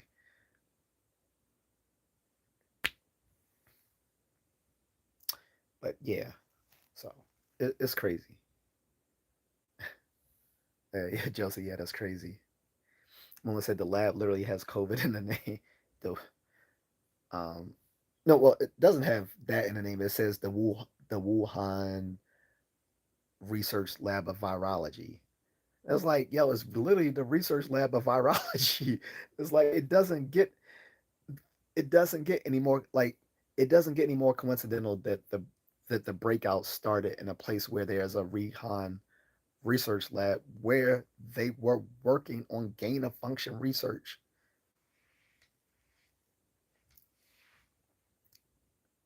Like it's crazy. He said World War III doesn't scare me. Chemical warfare and viruses, man-made or mutated, are far more scary. True. Like I said, I low key would want World War III, just because I would reenlist, to be honest, because I could get, I'm pretty sure I could get a waiver for my age. I could probably get a medical waiver and all that sort of stuff to go back in if it's World War III. So I'll reenlist. I don't give a fuck. I wasn't, I wasn't in combat. If you go back in, you're gonna go back in as whatever your MOS was. I was a cable lineman, so that would be my job. I would reenlist, and I could get a waiver. I'm pretty sure they would give me a waiver to go back in, because I'm still physically fit at my age, which means I'm in better shape than most of Gen Z. So I would do it. So I low key would like it. Guess what else would be a byproduct of World War III? My friend and I was actually talking about this yesterday. If you had World War III, feminism would quickly evaporate. All those women saying, "We want to be equal." All right, y'all don't be equal. All right, y'all need to pick up that M4 with the guys. Go ahead, y'all equal. Remember, y'all equal. All of a sudden, but oh no, we want to stay in the kitchen and cook. Oh, now y'all want to go. Y'all want to stay in the kitchen and cook, huh? Y'all don't want to be equal anymore, right? Y'all, I thought y'all weren't. I thought y'all weren't just equal to us. Y'all were better than us in every way. Y'all more educated, um, and all that good stuff. I thought y'all, feminists. Nah, watch. World War III happened. All these little Gen Z soy boys are going to toughen up. You're going to start seeing feminists fall into the shadows. um, yeah. I think World War III is highly unlikely, because, again, even, like I said earlier, even Iran's allies, low key, don't want them to have nuclear arms. You know, it's like, I don't, I don't know if this is a salient analogy, but it's like when two bullies team up, but one of those dudes is just fucking crazy, and so when the crazy one actually gets a gun, the other one is like, I don't know about this. Like he was cool with him at first because he was useful, but then when the crazy bully, as opposed to the bully who's just in it for like the one not some bullies are just in it because they like the attention, right? They like the attention or they think it's funny. But then you got the other bully who's just like a fucking psycho kid. Some of those how some of those bullies were psycho, right? And now that psycho kid has like a switchblade or a knife, and now the other bully is like, I'm good on that. That would be Iran, right? Iran would be the psycho kid once he gets the nukes. Like, nah. That's why it would be unlikely to be World War III because I really doubt, and I could be wrong. I could be wrong, but I really doubt. And I'm not the only one saying this, by the way. So I'm not just this. This is not just my own speculations, but this is other people who actually work in international politics and geo and geo geopolitical strategies and stuff like that. A lot of them are saying that they don't believe that Russia and China would back Iran against the U.S. and Israel. So now, if they did, that would definitely be a powder keg to spark off World War III. Like I said, the only way I would see Iran getting a lot of super allies like Russia and China is if we did something as provocative as drop a nuke on them, and I don't see that happening because again, no one has dropped a nuke on anyone since World War II. So I don't really see China or Russia backing them in this play. At best, they would have some other allies. They would probably have some other strategic allies in the Middle East, like Lebanon and stuff. Like even Qatar is on our side. Uh, for what I thought, Qatar was a bad guy, but because Qatar has funded jihadist groups, but Qatar is sort of one of our allies.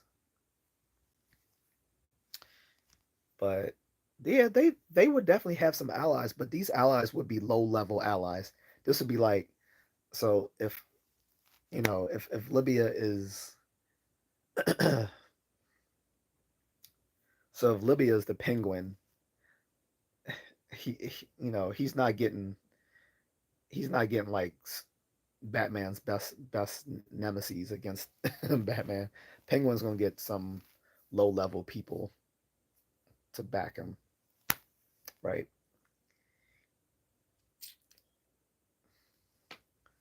Like he's not getting Joker.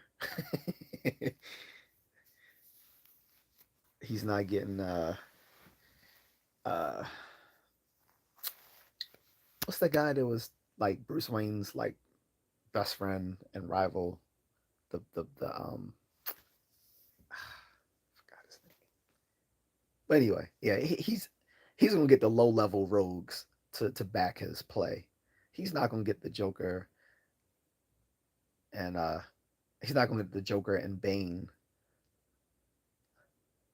and Ra's al Ghul. He's gonna get the low tier rogues to help him, and that's what I think will happen with Iran.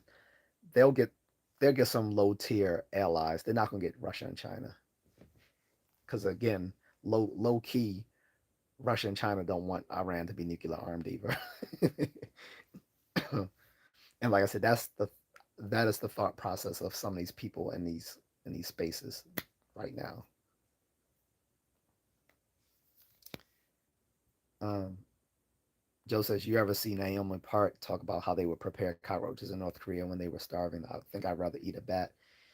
It gets worse than that, Joe. During the Cultural Revolution that Mao Zedong kicked off in the 50s, people were starving so much they used to flavor rocks and lick the rocks because the rocks, had had minerals. So to get to get certain just to get their nutrition, they were flavor rocks, and now that's actually become like a delicacy in certain regions of China now. Is that you can go to these restaurants and they with along with the food they will make these flavored rocks, and that came out of a time when a lot of the population was starving in China, so they would literally like flavor rocks and lick them to get their mineral, you know, to get the minerals from those rocks. I think that is when it gets bad. Is when you are literally licking rocks. So and yeah, North Korea is on some BS because they for the people who do come into North Korea, they actually have like this. Like I thought that was just in that movie with Seth Rogen and what's that other fat actor who became skinny when um no, it was what Seth Rogen and that other dude in that movie. It was like a comedy when they went to North Korea, and when they were going through, they said, "Oh, it's not so bad," and it was like this town was all set up to look like people were actually happy and thriving.